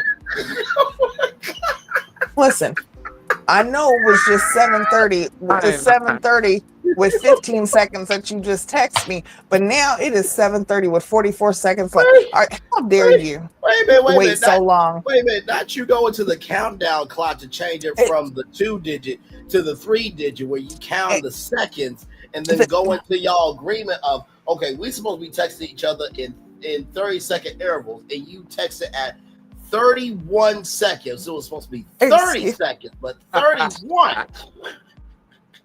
31? What? You're telling me? No. It's okay to go all day. Okay, let's be real. I'm asking y'all, are y'all okay with your woman not texting you all day? Or if you're in a real relationship, are you not going to text the person that you're with all day and be okay with that? No, I wouldn't be okay. I would not be okay with that. You know what I mean? Because I'm gonna let you know, I'm reciprocating the same energy you give me. You know what I'm saying? And the thing about it is, if I gotta get outside of my frame to reciprocate the energy that I don't want to do, as far as not texting and not communicating, you know what I'm saying? Just because you're not doing it, it's gonna make me not even want to be in a relationship with you. You know what I'm saying? So that's just me personally. But like you also said, playing devil advocate, it's a possibility that she might have been a toxic one. Now let's be for real. Out of 3 women that did bring exes, you know what I'm saying? How in the world are y'all? It's crazy to see that so many people become exes and you can't communicate with that ex. Not even saying that y'all communicating every day. You know what I mean? Y'all did not break up on talking terms. Like, we couldn't have talked this out. Okay, right. This didn't work because of this. This didn't work because of that. And to come to a conclusion like that, you know what I mean, is very commendable, because that's your growth. You know what I mean? Okay, this didn't work because of this. Like, a lot of times, if I got out of a relationship, or any people get out of a relationship, it would have been cool to come up to that setting with the guy that you're potentially vetting, to sit here and say, me and this guy did not work because of he didn't call me enough. So the guys is that she's vetting, they're like, okay, cool. Well, one, I got a problem with communication. That might not work for me because I'm not gonna call you as much either. Well, another one is like, I don't have a problem calling and talking. You know what I'm saying? So a lot of them didn't get that opportunity to say, would this work for me through the eyes of somebody else? And I felt like that was my choice. That was my choice. You know what I'm saying? I felt like I mean, it's better to it's better to show off an art piece that looks good to everybody rather than showing the art piece that everybody hated on. To use a metaphor, just keeping it a buck. Because I feel like we all have that mentality sometimes of I'd rather tell you the best of me so you can love me, rather than tell you the worst of me so you can have a choice. But if you really are who you say you are, and they look at your totality, 10 times out of 10, they'll be able to give you that love, grace, and space, because guess what? Someone has also had to give them that same love, grace, and space. To catch up to the chat here, I guess Deona wanted to show her versatility. Some black women like to go long and blonde these days. G Baby. That's not in her. Said, that blonde long hair is not in her arsenal. G Baby Who Baby said, I did not like that weird child. It's a no. Talk with Solana, saving the world as always. I just caught you guys live. Work is being my ass. All good, my friend. Glad to have you here. But that wig on is horrible. Honestly, because the text takes less than a minute. If we're being honest, if you're not going to give a heads up, if you're not going to be available, a heads up won't kill you. Absolutely. You know what I mean? And this is the thing too, to your point, Q. I'm a big believer in I'm only going to be able to give you what you give me, but also too, don't negate that I have not tried. Because it takes two to tango. You know what I mean? Like, honestly, for me, it makes me question. I mean, like I said, her communication, not to cut you off, but just real quick, her communication, because it's like, okay, if you are okay with your partner not texting you or calling you all day long, I feel that's because you don't have good communication skills. You don't have conversations. You know what I'm saying? You're not capable of actually having real conversations like that with your partner. So you would rather not communicate than actually open up and have to communicate. Like I want to know what else is there to her, because she just seems so dull. Like she seems, like I said, the packaging is beautiful. She's a beautiful woman. Right. But it just seems like she's an empty shell. Like there's no personality. There's no, what else is there to her? That's why I said I don't see her being there that much longer. Right. And no, and to that point, I truly feel like this. At the beginning, middle, end of the day, you may not have yourself together, but also too, don't deny somebody giving you a chance for you to get yourself together, right? Back to Cisco and Tay. If you really just have a coping mechanism of, hey, listen, I actually am clingy. I actually do care. I have more in me to give. I'm just very scared that it's not going to be reciprocated. You'll get more flowers of honey than vinegar, because that's what most people want. So if you would just let go of that, you might be surprised. And I'll ask this too. Do y'all think that if they had, because this was like Meet the Exes, I don't think we're at the family and friends part of it yet. Well, I mean, we're at the friends part, but we haven't met anybody's family members. Do y'all think that Deona could have brought like some people from her firehouse, or no? I mean, I know that's like a work environment, but it seems like, she's more stable in her work environment than her personal life.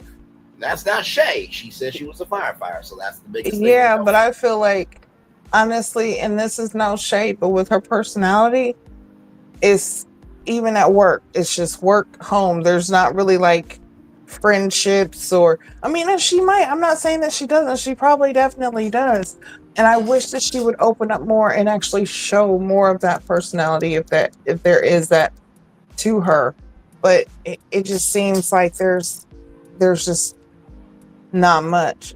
And as far as bringing somebody from the firehouse, I mean, that negates the assignment. Like it doesn't fit with the assignment. It said exes. That's why I was saying that if it was the case, that's what I was saying. If it was the case, do y'all think that she would have brought somebody if that part of the show happened where you could bring co-workers or when it got to the family and co-workers part? Do y'all think she would bring somebody? You know what? I don't think she would. No, but I'm gonna tell you that is a great question.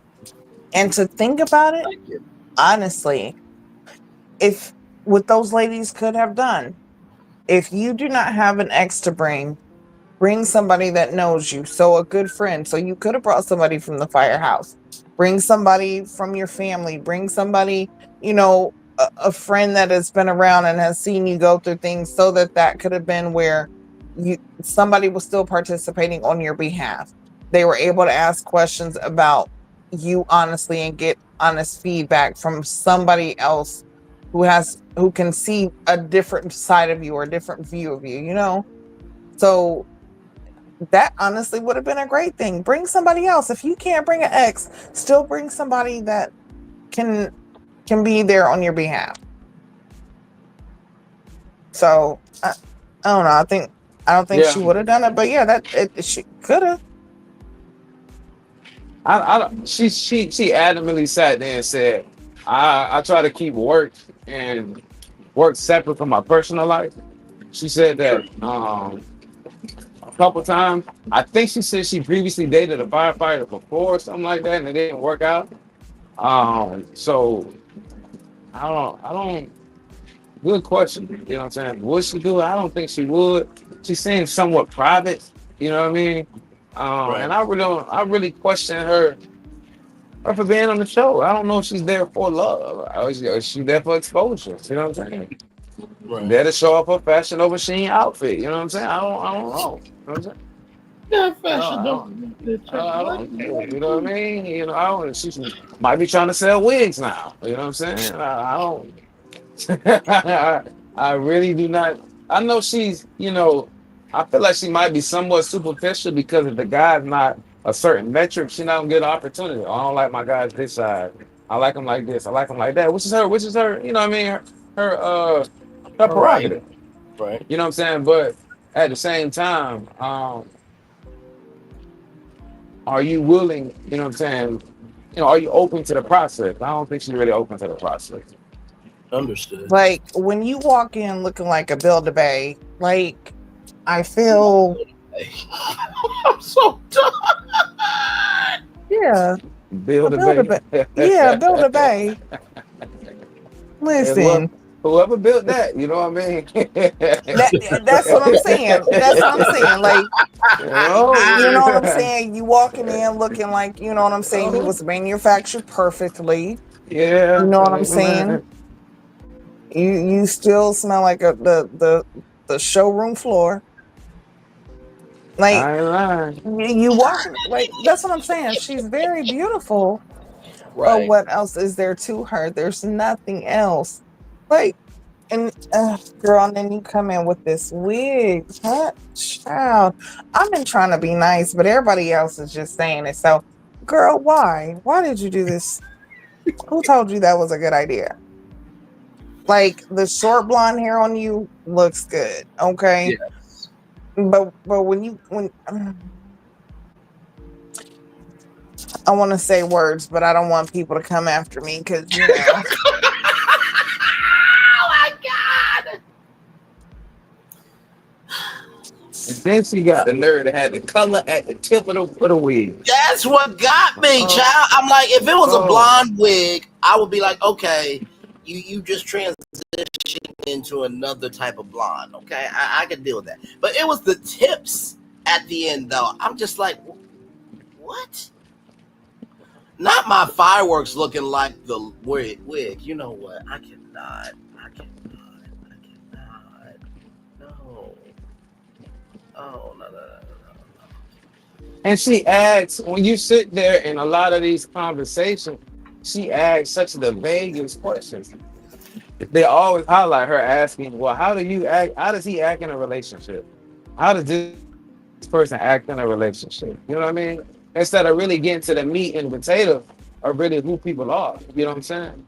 You just ask such vague questions. And it's like, I really wish they would have shown her, or if she didn't, I understand. She might just don't have that in her repertoire. But I feel like she's so used to people chasing her. You know what I'm saying? Right. That hopefully I'm wrong. You know what I'm saying? But that's what it seemed like. Yeah, no, for sure. So, with all that being said, we go from this to this. Now, like I said, and that's the only scene that happens, ladies and gentlemen. That's the only confessional we have of Deona, because now she's back in this. But to that point, now we're with Naeem, Deona, and Tay, and this is Yusuf over here, right here. This is Yusuf. So we learn about, of course, we know that Naeem has a love of children. Yusuf got 7 kids. Okay. Deona has dealt with baby mamas before. One kid was decent, the other one was not so much. And then Naeem says his 3 marriages went like this. The first one, he was young and wild. The second time, he tried to change. And the third time, he cheated, and then he changed finally. And he was talking about how, him being in these relationships, he was questioning why was he doing damage to other people that he cared about, right? So, to me, I'm like this. At least Naeem is being honest. I think it's bigger than the children, right? Because if you're on a show called Ready to Love, which he is on a show called Ready to Love, follow me here, y'all. I'm walking this thing. If you're on a show called Ready to Love, if you keep bringing up your past, then how can people learn you in your present, and how can there be a space for your future? I'm gonna say that 2 more times. If you on a show called Ready to Love, and you keep bringing up, I was young and wild the first one, I tried to change the second one, I cheated and changed the third one, and you on a show called Ready to Love, how can there be a present, and how can there be a space for a future? How can there be a space for the present, and how can people get to know you in your present? How can there be a space for the future if you keep bringing up that you did these negative things that would never work in a relationship on a show called Ready to Love? But if you're asked these questions of what happened, you're going to bring it up. This isn't just where he's just going around parading the fact that he did these things. These are questions that were asked, and he's honestly answering them. Now, the question is, did you truly learn? That's the thing, because that's what's going to sit in your present, and that's what's going to determine the future. Now, it's not necessarily you talking or bringing up your past, because sometimes you have to bring up your past until you fully understand the mistakes you made in that past. What was it to keep you from making that same mistake in the present? Okay. So you have to follow yourself and figure out what it was that you did. Sometimes you'll have to bring it up, especially when you're working on yourself. I'm gonna tell you, it's going to be certain parts of your past that you've tried to forget that'll come up. There'll be certain parts of your past where you just you felt like that was the point of it all, and you just want to get down to it so that you can figure out yourself. When you're doing the work, you're going to have to bring up your past. Now, as far as just if you just go around and that's what you're bringing up, okay. Wait a minute. But when you're on a show like this and you're sitting there, and this is what these women are asking, because Tay asked him, right? What was the situation with the kids' mothers to where you didn't get married, or where the relationship didn't last? So he's saying what happened. Right. I seen their faces when he said that he cheated. Okay. This was the past. Right. This is something that he did. He is admitting that he did this. He's not hiding this. Some people do believe, just like Tay said, once a cheater, always a cheater. That is honestly kind of true. But then on the other side, there are people who truly can change their ways and become better and not make those same mistakes because they realize that in doing so, it has hindered them more than helping. So him bringing up his past, I feel like was necessary because the question was asked, so he honestly answered. But my question again is, has he truly learned? Like, I would want to know, one, how old are his kids? When was that last relationship with the baby mama? You know, have you had relationships after that? There's other questions that can be asked. Like, if you're going to ask that question, let's ask some follow-up questions that do lead to the present, which, like I said, have you dated since then? You know, what happened with those relationships? What kind of women do you normally attract? What is something that you feel like you attract in a relationship, but it's not something that you truly want? Because there's a lot of times we're attracted by what we don't want and will stick around. And it's like, we really don't like that. Right. So, yeah, if it was me, honestly, there would have been some follow-up questions. Like, okay, well, let's see. Let's take this a step further. Because if that's the case, then she has to think about her past. She's got 2 kids. How many baby daddies does she have? She might have 1. Okay, well, why didn't that relationship last? You have 2 kids. What happened in your relationship? Have you had relationships since Tay then? got kids. Why? Yeah, Tay's got 2 kids. Yeah, she got Okay. two kids, yes. Yeah, so that's what I'm saying. She's got kids. What's going on? That's what she was saying. If her and Naeem got together, that'd be 7 kids. Because he's got 5, she's got 2. Like, yeah, that's definitely something to think about. I don't see her and Naeem going anywhere. I mean, he's eliminated anyway, but I'm gonna tell you one thing. I'm gonna tell you one thing, especially about Naeem. Sometimes, a lot of times, the good outweighs the bad. Whenever you look at relationships, I feel like the 5 kids that he have does not take away the man he is. And you know, just listen to him talk and the growth that he has made and the progression he has made in life. Also, it's like he owns somewhat of a gym and a juice bar. You know what I'm saying? So progressively, I feel like he has gotten better as a man. And to me, Naeem is one of the most solid men on the show. Just through the advice that he's given, he's uplifted people a lot of times. Never really entertained foolishness. You know what I mean? He really didn't have too many connections. This was a solid guy. You know what I mean? Those 5 kids were alarming. And that is a lot to deal with. But he's going to be a perfect husband for some woman who's going to accept that. You know what I'm saying? But Naeem, I think it doesn't. The only reason why he's gone or got eliminated was because of the kids. So, you know, anything else outside of that, you know, I feel like he still be on the show. And I feel like it's other people. I feel like Naeem belong to be on the show more than Cam. But the thing about it is, it's always quantity over quality. You know what I'm saying? Cam got multiple connections. Naeem got 1 connection, 2 connections. You know what I'm saying? And I really feel like Naeem is gonna find somebody, because there's a lot of women that wants, a lot of women who want a solid man who's gonna be there, who's matured, who's been through some things, who's over this phase, you know what I'm saying? Of want to sleep with multiple women and cheating and things like that. So I do believe Naeem's ready to love his woman that is not on this show. And you know, to that point, let me say this to Gigi. You're absolutely right, right? The way I was framing that was of if this was in real life, right? Because you're in this space to see these relationships, right?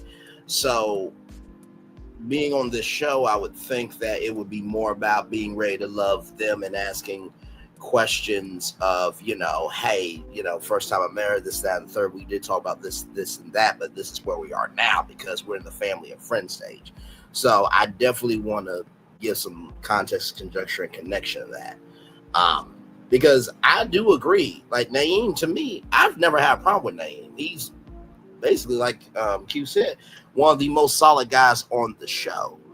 I just felt like, you have these two focus on the positive of what you've built with these two in front of your friend, right? Instead of bringing back up these three things.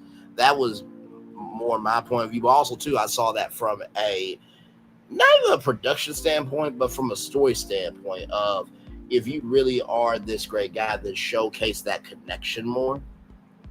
But I think that this is the unique thing about Ready to Love is these aren't just people that got flown into California, staying in a mansion and been flying around the world. Like, no, this is a dating show that is in the city where you live in real life, right? So, we have had people, leave the show to go to work and then come back. We've had people who have known other people, which we'll get to that here in just a little bit. So I appreciate the realness of it. I just wish Naeem recognized that, you don't have to keep bringing up your past when you have two potential futures and lean into that more. If that makes sense.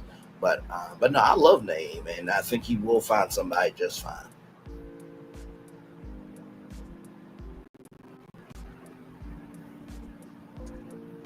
Yeah, he definitely.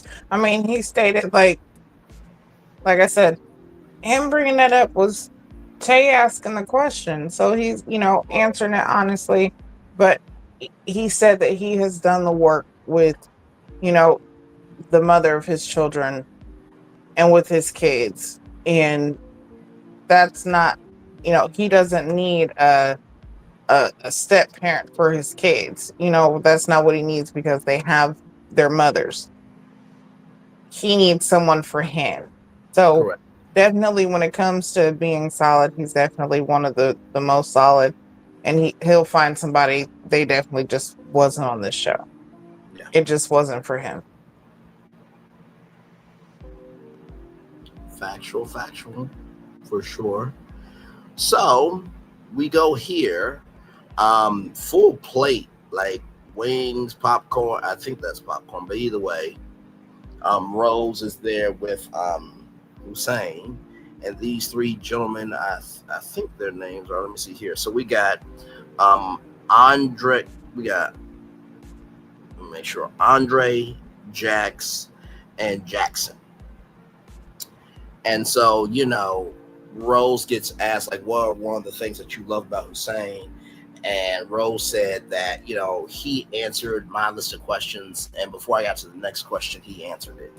And then one of the negatives is it takes a while for Hussein to take sex back. And then Jackson says, how freaky are you in the bedroom with so many words? And Rose said fruit roll-ups. I'm like, you know what? Listen, not you having a lollipop in your mouth, and your mouth being the fruit gusher. Shana. Listen, that part. Like I said, if you are a woman with a mouth like a fruit gusher, or you are a fruit gusher yourself, God bless you in all of your journeys. In Jesus' name, yes. Amen. Moving on. So then we learn that Jackson, good Lord Jesus, we learned that Jackson is poly. Yeah. Ready to Love BDSM edition, poly edition coming on. Okay, now we said this as a joke, but it keeps coming up in this damn show. And one person that was all about it, now you got this cat here, and he's also a professional dom. Professional dom, everybody. So then Angie comes through, ladies and gentlemen. She comes through. She's right here, everybody. And so apparently Angie and Jackson, they know each other. And so Angie has bartended some events. Hussein felt really good about that. But I did say, now wait a minute.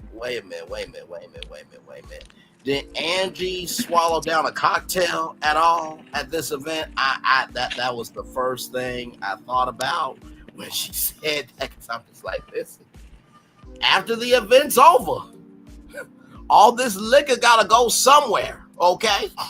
Is it going to be body shots? Is it going to be drunk? Or is it going to be splashed around somewhere on somebody in a place, here, there, or anywhere? Okay, but moving on. So then we talk about Jackson and Angie, like I said. Oh, and this was a question here. Jackson was a bold one for this one. He said to Rose and to Angie, would y'all ever be in a situation to share him?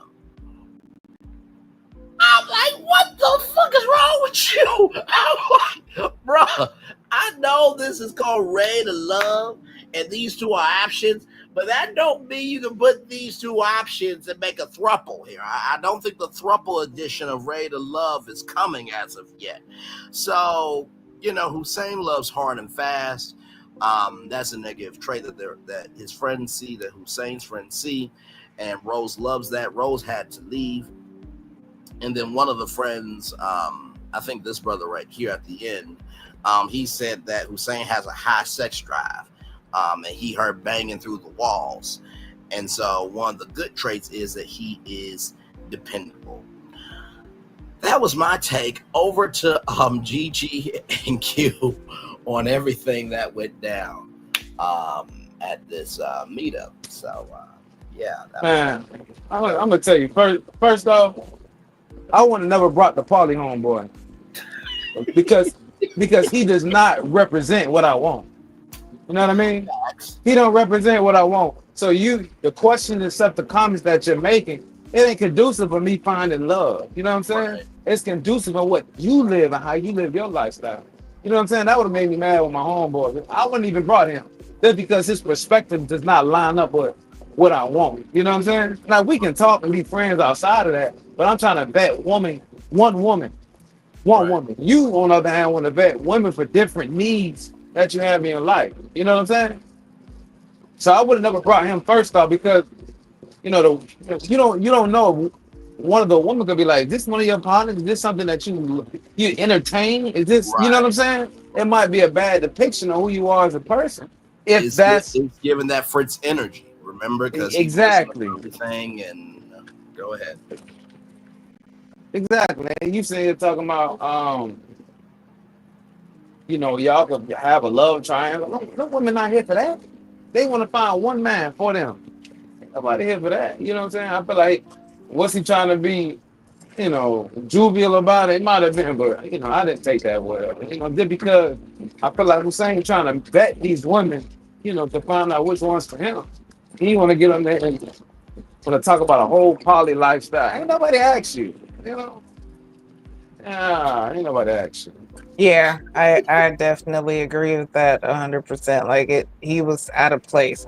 And it seemed like he's trying to turn the rest of them into his lifestyle. Like this, instead of this being a meetup for Hussein, this was more of him trying to push his lifestyle out on Hussein, or trying to say, "Hey, man, look, this is what could happen." Like, I definitely wouldn't have brought him. Like, no, you could have stayed there, stayed where you was at with your poly life, doing whatever it is that you're doing. Just like you said, if he's not representing what it is that Hussein's looking for, there's no reason for him to be there because what you're wanting is not aligning. Right. And it definitely would make these ladies question who you really are. Because, okay, you look like this, but you got a friend who's openly, like this, and he's actually questioning us about it. Yeah. Like it. I didn't like it at all.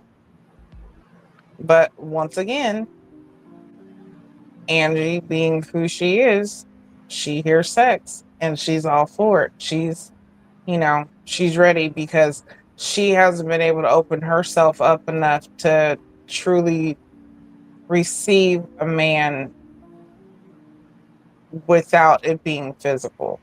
Exactly. Like I don't think she's able to truly get to the inner part of what it means to be with someone.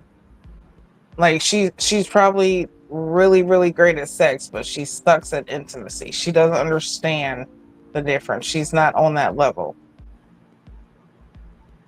But yeah, that I don't see her lasting long. And yeah, honestly, this right here was a waste of time to me. I really felt like it there was no purpose for this one. You know, they gave the shock factor with the, oh, Angie knows the poly guy. Okay. After that, there was really not too much besides him asking about, you know, them all being together. He don't really seem like I don't know if he's really good at communicating. You know what I mean? He seemed kind of dry a little bit too. You know? I'm not exactly sure if he's assertive. I know he's talking about I know he said, well, I didn't want to call you. I seen you call me. I knew I was gonna see you today. So that's why I didn't. I'm like, that wasn't. I heard somebody say this, and it was the realest thing I ever heard. An excuse is not an answer. That part. That ain't an answer. That's not an answer. Well, I knew I was going to. Nah, she didn't ask that. Why didn't you call me back? My fault, I do better. No excuse for neither. You know what I'm saying? Yeah. Oh, I just didn't want to talk. I can live with that. Yeah. But then he turned around and said, well, when a person has something to say, I don't like it when they text. Okay, but then it just shows that you don't like to call though. So what is it? So you don't like communicating either. Maybe you and Deona need to be together because y'all don't like communicating. Yeah, that could be the case because that was just weird to me. It's just like, okay, well, why are you on a show called Ready to Love if in a relationship you have to communicate? Like that's just a basic thing. You know what I mean? And honestly, thank God I wasn't one of the homeboys because I think y'all know my humor by now. Because what I would have was like, hey, anybody want some Polynesian sauce at all? Anybody? Really, bro? I ain't lying. Barbecue sauce or something. Really? You gonna bring it? What? Polynesian sauce is a good sauce. Oh, you know what? I forgot you, Polly, bro. I'm so sorry. You know what? We are here to help our friend find love, and you, Polly, and I brought Polynesians. I am so. Shut the fuck up. Shut the fuck up, Braylon. What did I do? You get mad at me because of a choice you made it for yourself. I ain't lying.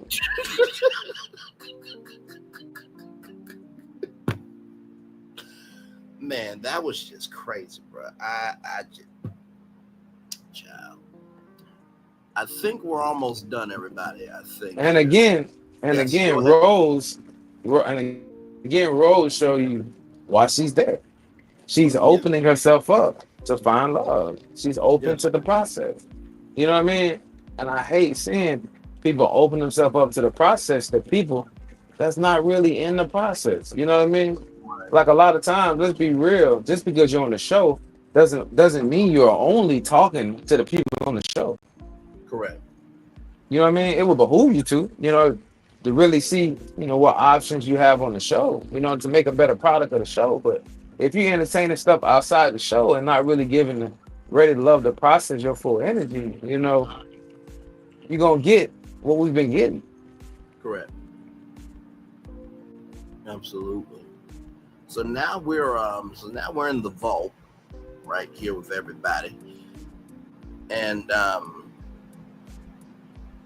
so we have basically Angie and Hussein and Naeem and Tay, right? So basically this vault really wasn't too much. Basically just everybody go over their options, and what happened with the dates. It was basically a recap, y'all. Everything that we've been saying with sauce added is basically what they talked about. You really ain't missing much. So the only thing was the fact that Sahara talking about that she liked Jay, knowing that Kiara liked him. Because her and Jay, I haven't seen them really have a connection or even have. I mean, from what we've seen you at the block party, but after that, hasn't been too much conversation about Jay or from what we've seen pursuit of him. So if this is her attempt because she doesn't feel that Cam is really into her, especially after seeing him with 2 other women, I feel like this is just the ploy to get under Kiara's skin. But now that is a very good point. My bad, everybody. I did forget to mention that. That happened, but that was so out of left field. I'm like, Sahara, first of all, like Shanice had more of a mean girl energy, but like at least Shanice, she had an energy to herself. You know what I mean? With you, I mean, would I rather do it for nudists or would I rather do it with somebody that burned a candle and buried the candle in the man on national television? I'd rather deal with a nudist with curves. That's just my prerogative. But far be it for me to give an opinion. But I'm with you, Gigi. That was just out of left field. Like, wait, what? You have a connection? Since when? I just hug this damn show. So with that being said, we got Tay and Naeem, and then we have Angie and Hussein. So they basically go over everything, and Angie and Hussein are talking, and Hussein is staying, right? The biggest thing for the Lays was that he was not communicative. That was their biggest thing. So he has to be better at that. But also, too, how many times have we seen this on Rated 11 other day shows? Like, yo, I'll do better. And then there'll be a floater and not change, right? So that's going to be an interesting, space for Hussein to see if he'll really change or not. But with Naeem, he gets eliminated. Now, I will say this. I think this happened this past season, where there was a brother that got a little too up in somebody's face. I don't know if it was this season, Rated Love, but it was one of the seasons. And the way that Naeem handled this, he handled it with class. He handled it with dignity. And he recognized, like, listen, I may not be ready to love for any of these women, but I am ready to love for somebody. Because honestly, tell you the truth, the camera can only capture what you give it. And I truly believe that for some of these people, when they go on, they really do want to find the love of their life. For some people, they just want camera time. But for other people, they are cool. They're what did Steve Harvey say? I was who I was, and I am who I am, and I'm cool with both of them people. I feel like Naeem has that mindset. I was who I was, I am who I am, and I'm cool with both of them people because at the beginning, middle, end of the day, I'm not defined by this show. I am defined by how I live my life. So what did y'all think of those two elimination dates? Honestly, seeing Naeem being eliminated, I already knew that was going to happen. He definitely handled it with grace. So kudos to him. Naeem, I don't see him lasting much longer either. And if he does, it's because... Well, you mean Hussein? Rose. Yeah, Hussein. He's got some connections, but can he really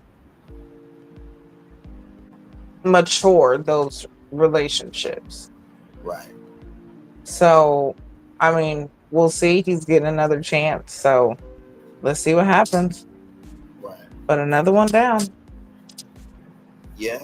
Q, what is your take, good sir?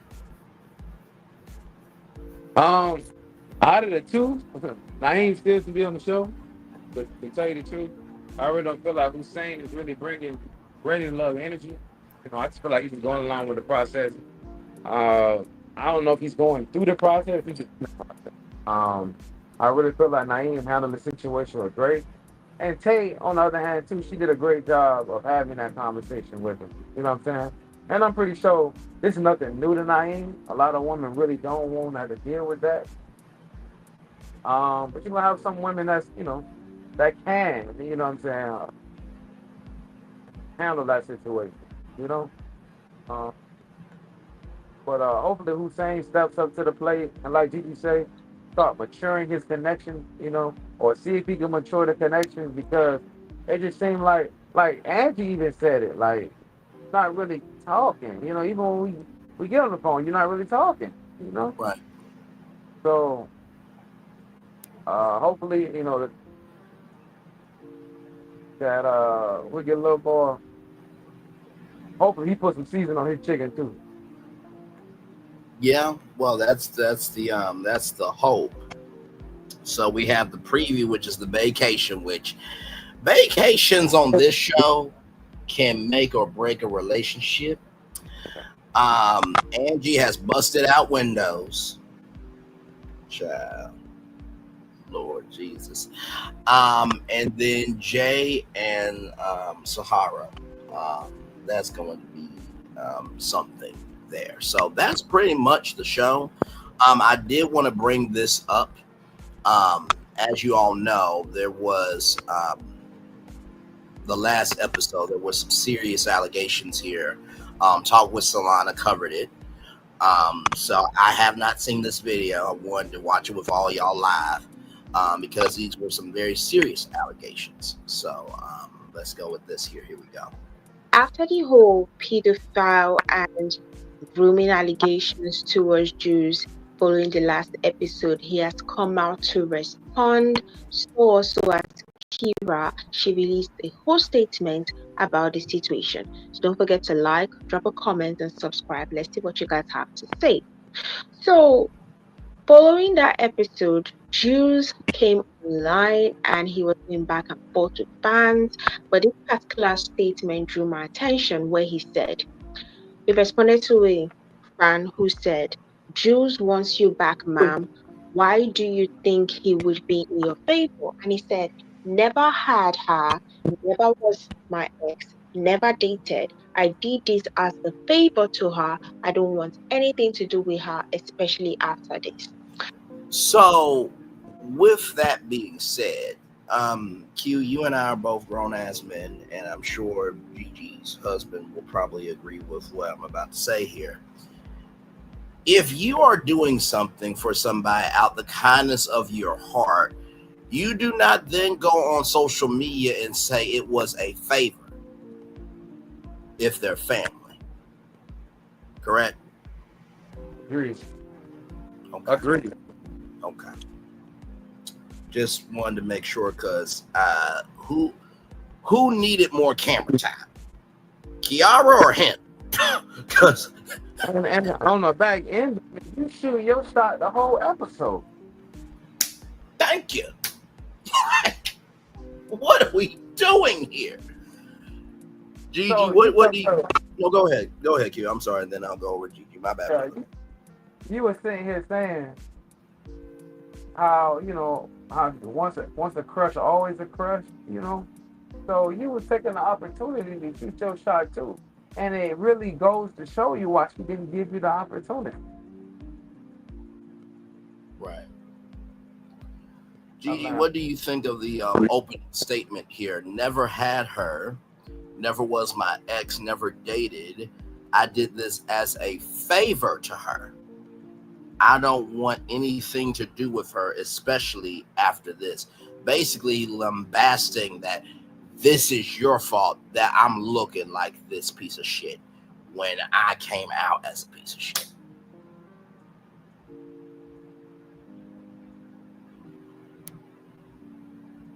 And don't worry. Okay, so that statement right there. Okay, so this is my whole thing.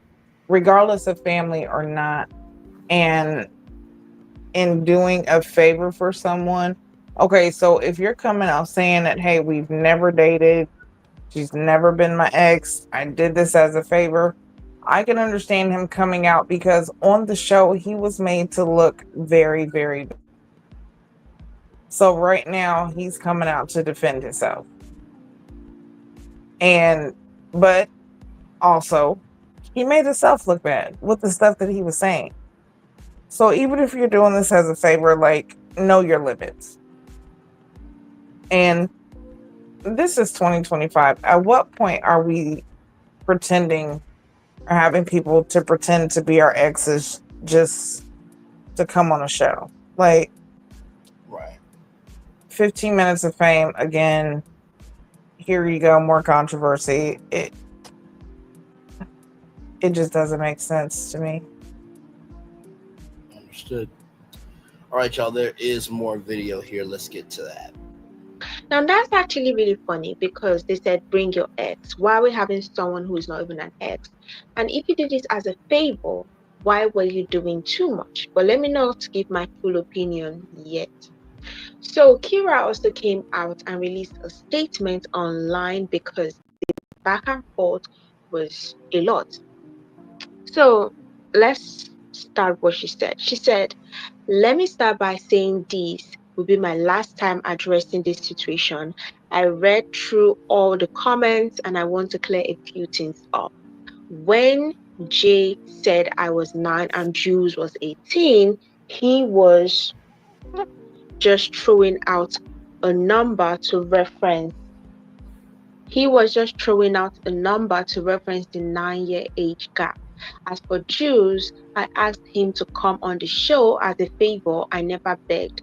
And I told him if it made him uncomfortable, he didn't have to do it. All I asked was for him to vet Jay, not spill his feelings on camera. Nobody told him to do the most, but he did.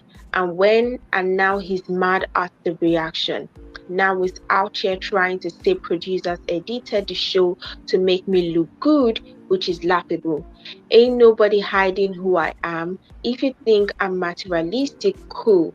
That's never been a secret. But stop acting like that's some dark character flaw. It's giving bitter. As for casting, I had no control over that. I waited just like everybody else, so let's stop acting like I sabotaged anything. He's mad he didn't get picked. That's it. Now let's address the real rich somebody said. Somebody said let me go to the second part.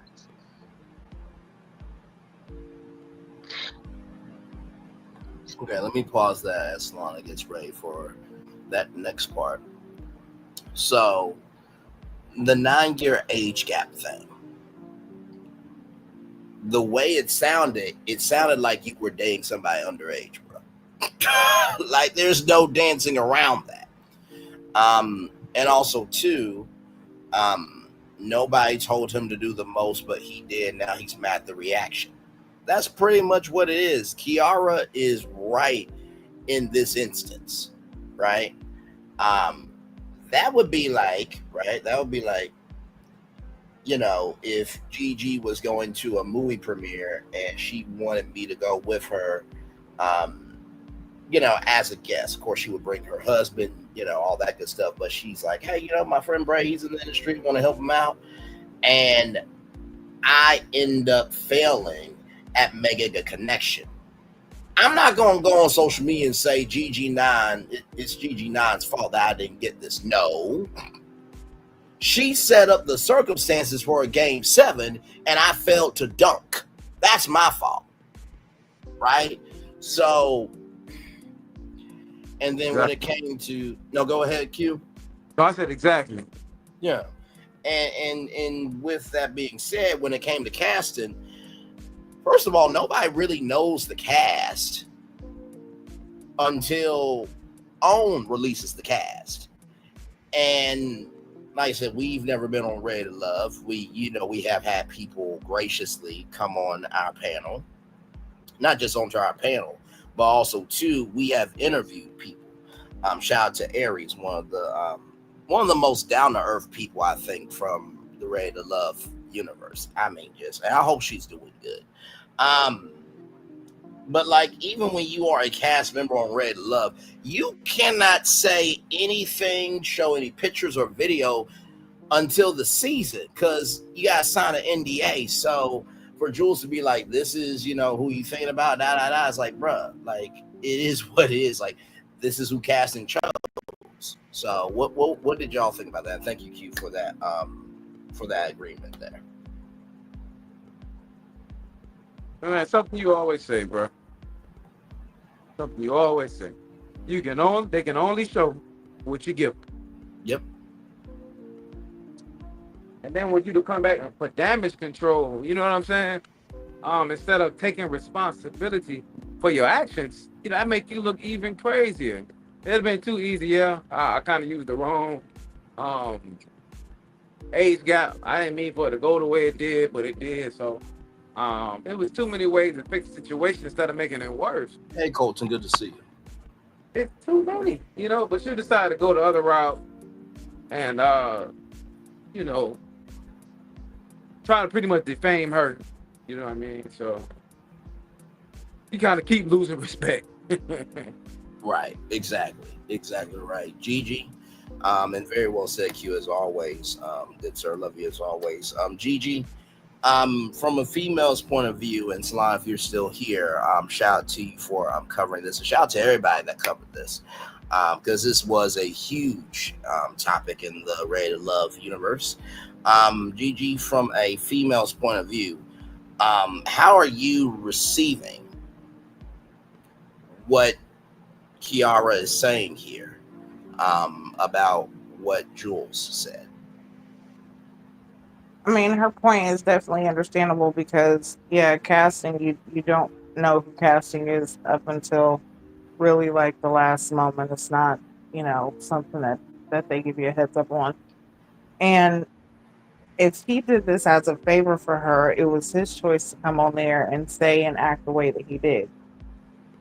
Now, if he said that she, this was a storyline they came up with and they were going to do this together, then yeah. But these are actions that he chose. And he's not one to take responsibility for his actions and how what he did made him look on TV. Like, you chose this. This isn't something that somebody made you do. You could have said no to her. She could have been another one who didn't have an ex to bring. But since you pretended to be her ex, you came out, you talked about this 9-year age gap, then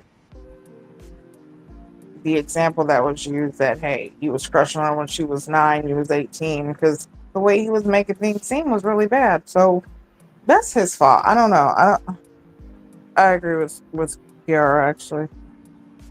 Okay.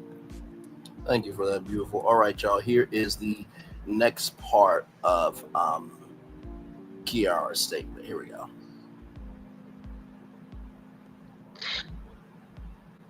Somebody said, I knowingly brought a predator on the show. Let's be real. I never once claimed to be a victim, and I never said he was a predator or a pedophile. Watching the clip back, I understand how some of you all feel that way based on what he said, but I had no knowledge of that. I waited until she turned 18 and hopped on that comment until this date. That was never my experience. I had a crush on an older guy like most girls do. That's it. I never created this narrative. This was the narrative he created for himself. Let me take up the banner so we can read it to the end. This was the narrative he created for himself. Yes, the show was edited, but that doesn't change the fact that he said what he said.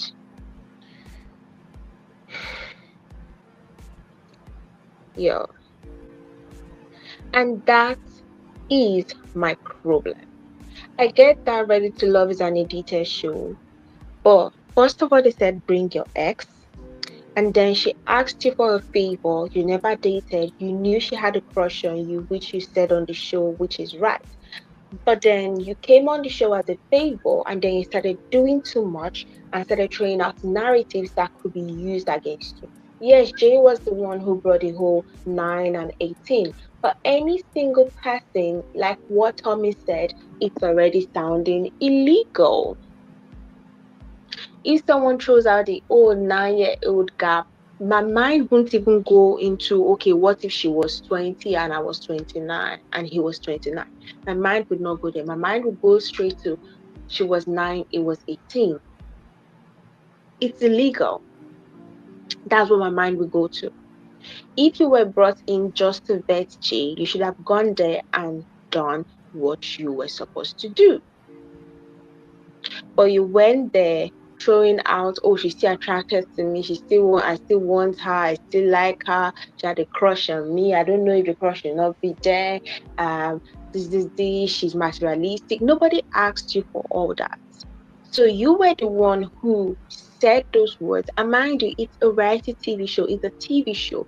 So if people are reacting to what you said, you cannot control what we think. That's why you do not put out dangerous narratives about yourself out there, because we are not reacting in a vacuum. We are reacting based on based on our own interpretation of what you said. And I think that's what Jews needs to understand. We are reacting based on our interpretation of what you said.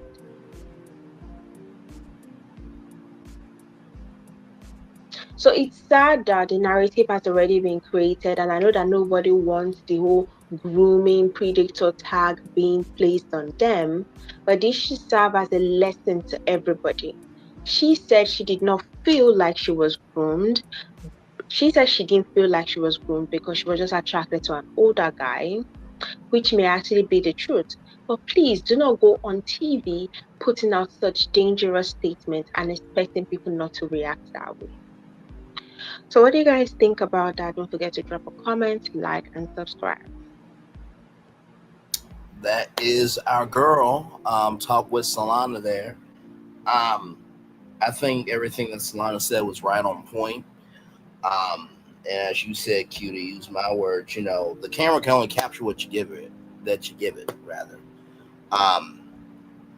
There is no way in hell that if any of my female friends ask me, hey, Bray, would you come on TV? Because for one, I know you are a TV genius. Number two, you are real. Number three, you're not going to put up with any bullshit. I'm going to let them know, hey, listen, if I come on, I'm going to give you the real, and that's it. I'm not going to fulfill an assignment for you that's not even true to who we are as people. But that's me having enough common sense to give a fuck about my friendship, too. So that's what it is with me on that there.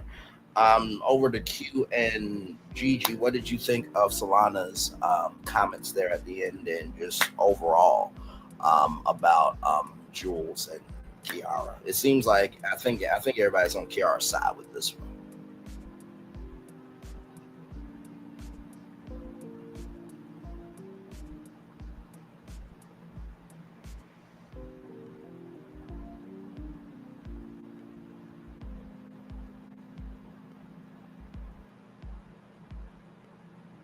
Guys, you there? Oh yeah, I thought you were about to respond, but I totally agree. You know what I'm saying? I totally agree. I totally agree with how Kiara felt. Once again, the guy just making himself look worse and worse, and there's really no call for how he tried to handle that response. Like nobody really even cared about his response at all. First off. Right. Nobody cared. You know what I mean? Nobody cared. But you took it upon yourself, I guess, to try and make yourself look better. To say what you said. And it didn't help the situation at all. That's all I have to say about it. I fully agree with your brother. Gigi, over to you for your take, and then I guess we'll do final words and then head out. This has been quite a... like I said, the pacing of this episode picked up, very nicely done on. We didn't have to add too much to this one. Except that wig, though. Yeah. That wig was out left field, child. But go ahead, Gigi. Yeah, that was definitely the curveball. But when it comes to the situation with Kiara, I definitely agree with her. Like we said, he came out on his, own and said what he said. So instead of it being something, we're blaming Kiara for this. This might be somebody that she knows, but I don't think she fully knew that he was going to say the stuff that he said. Because it now seems like instead of it being to where she had a crush on him when she was younger, maybe he's had a crush on her this whole time, and this was his time to express it because he felt like, she might find somebody else. But yeah, instead of going to social media and making the statements that he made, own up to it. You made yourself look bad. That's just what it is. Fully agreed. Fully agreed. I would give this episode, I would say about 6. It was decent this time around. You know what I mean? So I felt like the first episode back was filler to get to this episode. And like I said, there is a pace to reality shows, whether people want to believe it or not. There's some reality shows that they can breathe, and you can follow it at your own pace. But then there's some shows where, okay, it's a dating show, so we're in all these different stories. And I feel like we're back at the pace that, Ready to Love definitely needs to be. So I would say about 6. What would be y'all final words and ratings as we wrap up here?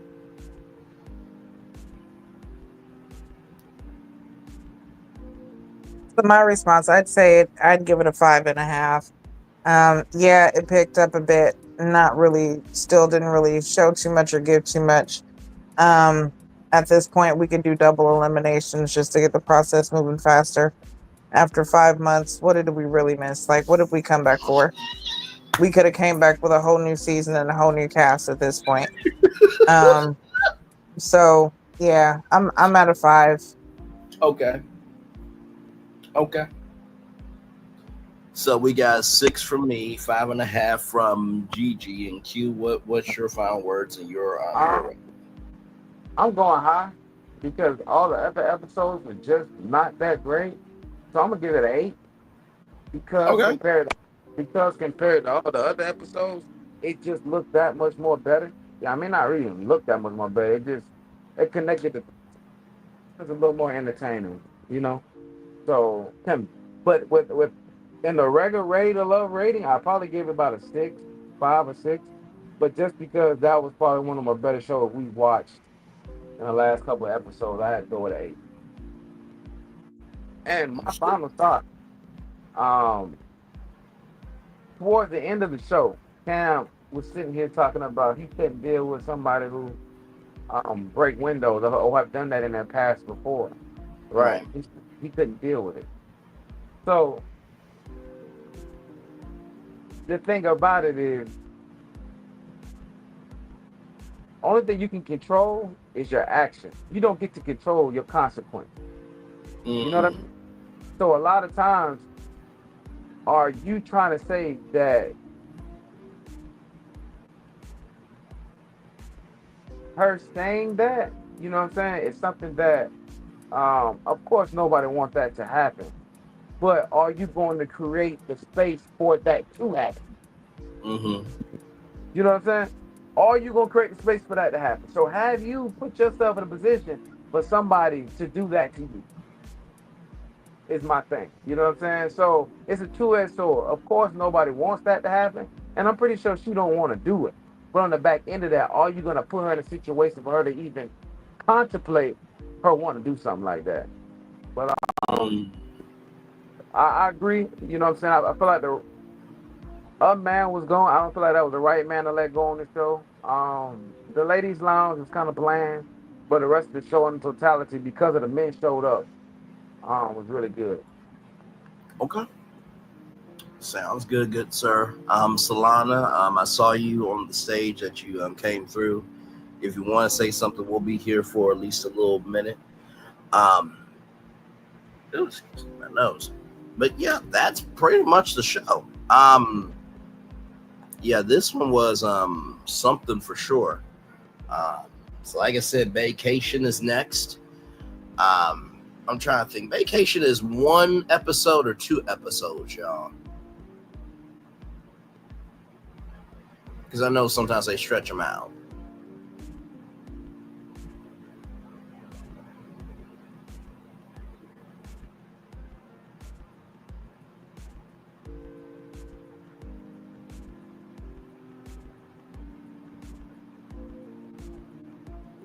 Yeah, but yeah, I feel like that was it for the show. Not really too much, left to do. I actually have to get out of here, so I'm going to say, goodbye. But make sure, thanks everybody for stopping by. Make sure you like, share, comment, subscribe. Make sure that you join us every Saturday for Ready to Love recaps, which we're going to hope that it gets better by next week. But we're going to see because, vacation's coming up. So that's why I was asking. It's more. They're definitely turning up. They're turning up now. So with this vacation, it seems like we might actually get more. We have more people leaving. We have the connections that have actually been set, like Jay and Kiara. We got her fighting for her man. Right. So a lot to come up. So and that's why I was asking waiting before you headed out. Do you guys think it's going to be one episode or two? Because I know sometimes they stretch out the vacations. Yeah, I think they're gonna break it up in two. It's definitely when they do the vacations and they have you travel because they'll have you in the house at least for the weekend, if not for a whole week. Right. So they're definitely gonna try to stretch that out, get as many shots as they can. But yeah, I can see them stretching that out as a 2-part. Okay. So how many more episodes do you think we got? Well, I mean, last time it was 10 episodes, I think. If I'm not mistaken. So if this is episode, yeah, I think they're all 10 episodes. So after the vacation, so 9, 10, but then that means episode 10 would have to be the end of the vacation and the decision making. Yeah, well, if you think about it, when they did the vacation was it Dallas? That's close to what they did. That's kind of what they did after the vacation, I think, with that one. But it might have been another one, but it's still 2 things that got to happen. They still got to meet meet the family, and then I thought the guys were supposed to meet the girls, or the girls were to meet the guys' exes. Yeah, no, I think it was just where the girls meet, or the guys meet the girls' exes, the girls meet the guys' friends, and then it'll be where they meet the family probably after. I don't know how they're gonna do it. Because if it's only gonna be 10 episodes. I don't know because they get a lot to squeeze in, so that would be so to cushion it. It would be from a production standpoint, 12, 13 episodes just to cushion it. Let's see. Yeah, especially after a 5-month hiatus. If you only give 10 episodes, I don't know. I want to see. I really want to see how this is going to play out now. Yeah. Understood. Well, all right, Gigi. Love you as always, sister, and we will talk soon. All right. Out of here, guys. Make sure everybody has a blessed day and see y'all next week. Bye. Yes, indeed. All right. Yes, indeed. Yes, indeed. Well, y'all, that is our show. Of course, Q, love you as always, brother. Actually, me and Q talked after the last show. And, like I said, it's always amazing when it comes to this show because what you think is love is way different when you watching it on TV. So as you all know, we do a daily motivator at the end of every show. I think for this one is make sure that as you are walking forward that you're giving something that's worthy of rooting for. We saw Naeem getting eliminated, and while everyone has a past, that does not dictate your future, right? Sometimes in life, when you have that much anger, animosity, and strife with someone else to say an offhanded comment on a platform, it really goes to show how broken you are. We saw that with Deona and how she said that she, is cool if not communicating. When you are hiding behind things and you can't confront things head on, that really showcases how broken you are as a person. It doesn't show anything about them, right? Because if you pull up the numbers between one person and another, the numbers don't lie. And so that's the first thing I would say is as you are walking forward, make sure that the energy you give is of good energy, because good energy never has to change. You always notice that bad energy usually tends to evolve. It never evolves for the better. So that's the first thing I'll say. The second thing I'll say is this: when it comes to, moving forward with something to root for, like we talked about the Jason guy, right? He's poly, right? So whether Jason is going after, a menage a trois where, it's him and two women, or foursome where it's him, a homeboy, two women, blase. If you have to be so concerned about somebody's sexuality, maybe it just goes to show that you don't have nothing of value for yourself. And I think that happens on a lot of dating shows, is that when you lose the argument, you'll go to somebody's sexuality, or you go to somebody's disability, this, that, and the third. And what ends up happening, you really look like an ass. And we've seen that on Ready to Love many times, where somebody, thought they ate with this, that, and the third, but then turns out later on down the line, nobody really liked them in the first place. And finally, the third thing is this: always remember, whatever you allow, right, it was your choice. So if you don't want negativity, don't allow negativity. Sometimes the best way for somebody to look like a clown is to be quiet and let them be the clown. Because regardless of this, whether you are looking for love or looking for fame, everybody has to pay a price for it. So, that being said, it's time for the best outro on YouTube. Know what you do and do what you know. Never say you weren't born special, because you are always born blessed. And trust, you may not be where you want to be, but by the end of it, you'll be where you need to be. Do what you've been chosen to do. Wise one thing to call yourself. It's nothing to be chosen. One love, much love, all love. We have spent time with you. You have spent time with us. And hopefully, by spending time together, our lives will be great together. And always remember, we're doing radio, television, YouTube, living your best life. Or just recognizing that, hey, listen, life is bigger than feelings. It's about actions. Make sure the replay is not just for you. Watch it, not just for you. Listen to it, but for you want to experience it again. I love you. I value you. I embrace you all. Always remember, I want to receive love, you gotta give it. Receive love, you gotta give it. Receive love, you gotta give it. Where obstacles you'll overcome, where successes you have achieved on this particular day, I'm extremely proud of you. We are extremely proud of you. But no one else is proud. Be proud of your damn self, right? And finally, I'll say this. I believe that just because somebody is saying the truth doesn't mean that they're being a hater, doesn't mean that they aren't going against right is right, wrong is wrong, but it really is hypocritical.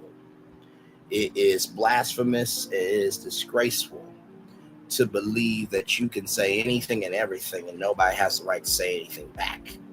So, to use the words of Kendrick Lamar, don't tell lies about me, and I won't tell truths about you. And it's so sad that people who are 30 and 20 who are out here doing activism, making their own businesses, doing this, that, and the third, are way more intelligent, mature, and understanding than 40, 50, 60-year-olds that are getting close to the grave to die, that the cradle to start life, being concerned about others when they should be concerned about their fucking self. It doesn't apply, let it fly, but if you let it fly, it must apply. Commercial break and fireworks coming your way for the day that was, for the day that's to come, and for the blessings on the way for you, me, all of us, as a society, as a people, as a culture. We feel love, and we send it right back to you. Good night, everybody. I love you all. Bye-bye.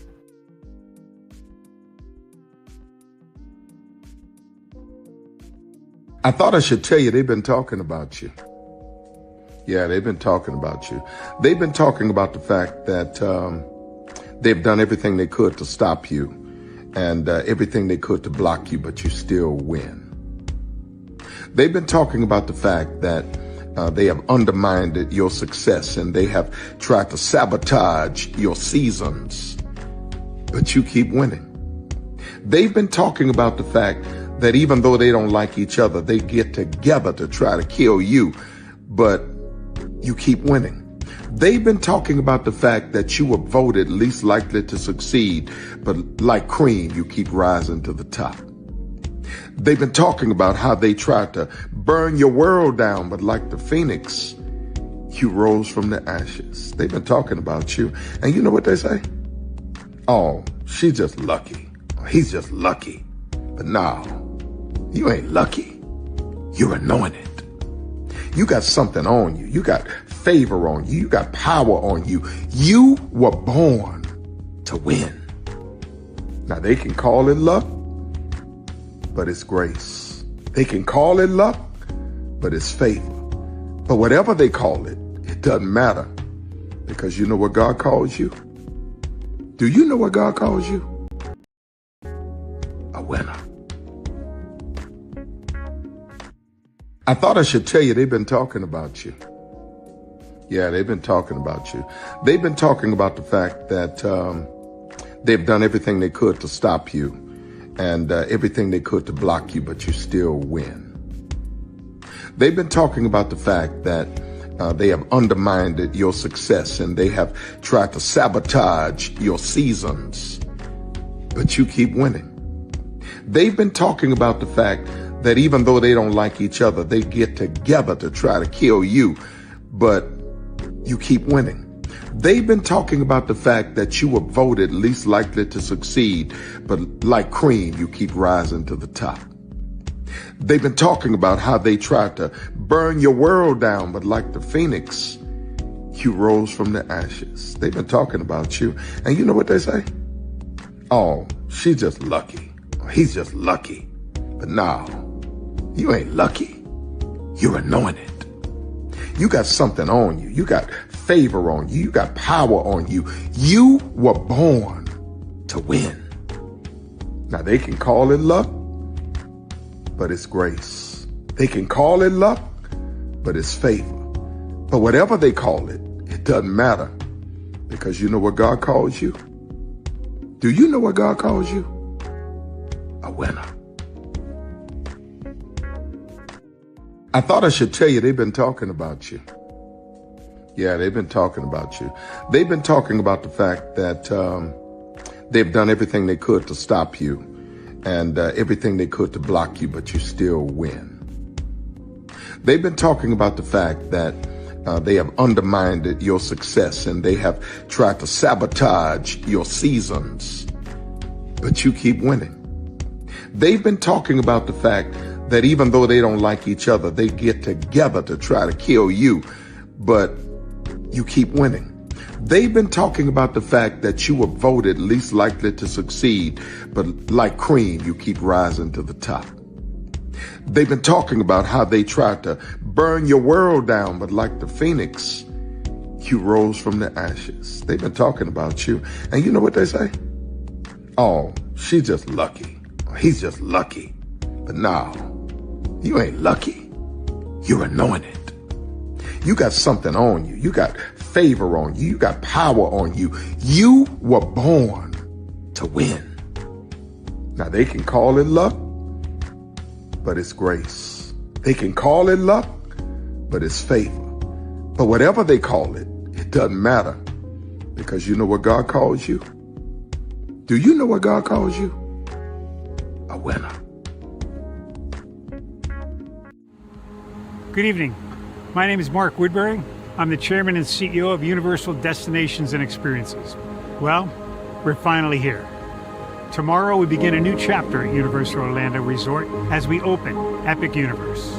We built this place for you. I want to thank you, our fans, for your love of our stories, characters, and immersive experiences that inspired this incredible place. Epic Universe represents over 8 years of meticulous planning, immense creativity, and innovation, combined with unmatched craftsmanship and operational excellence on the part of thousands of people who have brought to life the stories and characters that live beyond each of Epic's portals. But it represents so much more. Your love of Universal and the deep connections we've shared together here in Orlando over the past 30 years inspired us us to dream bigger and to push the boundaries to create something extraordinary for you and for generations of fans and families to come. And tomorrow, as we open Epic Universe, I can't wait for you to experience this place for yourself. Now it's your turn to step inside, to lose yourself, and to share this place with the ones you love most. As we open this park, we hope your world becomes a little more epic. Tomorrow, Epic Universe becomes yours.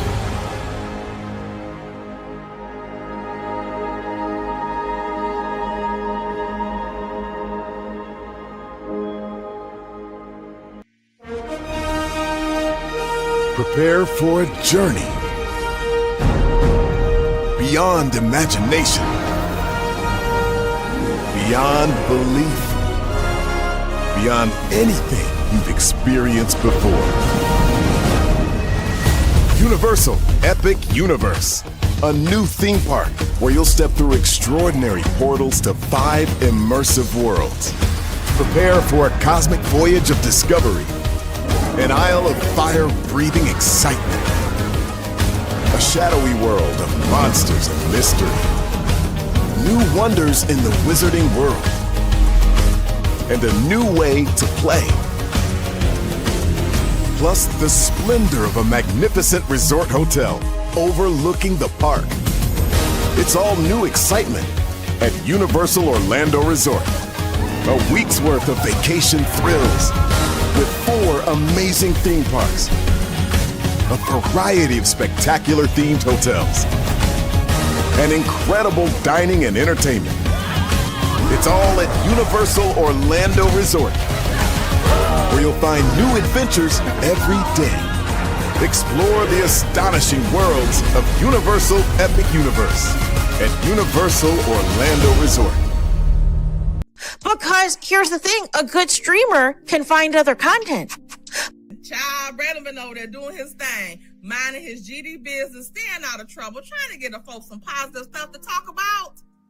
Besides lying all the damn time. Child, Braylon been over there doing his thing, minding his GD business, staying out of trouble, trying to get the folks some positive stuff to talk about. Besides lying all the damn time. Child, Braylon been over there doing his thing, minding his GD business, staying out of trouble, trying to get the folks some positive stuff to talk about. Besides lying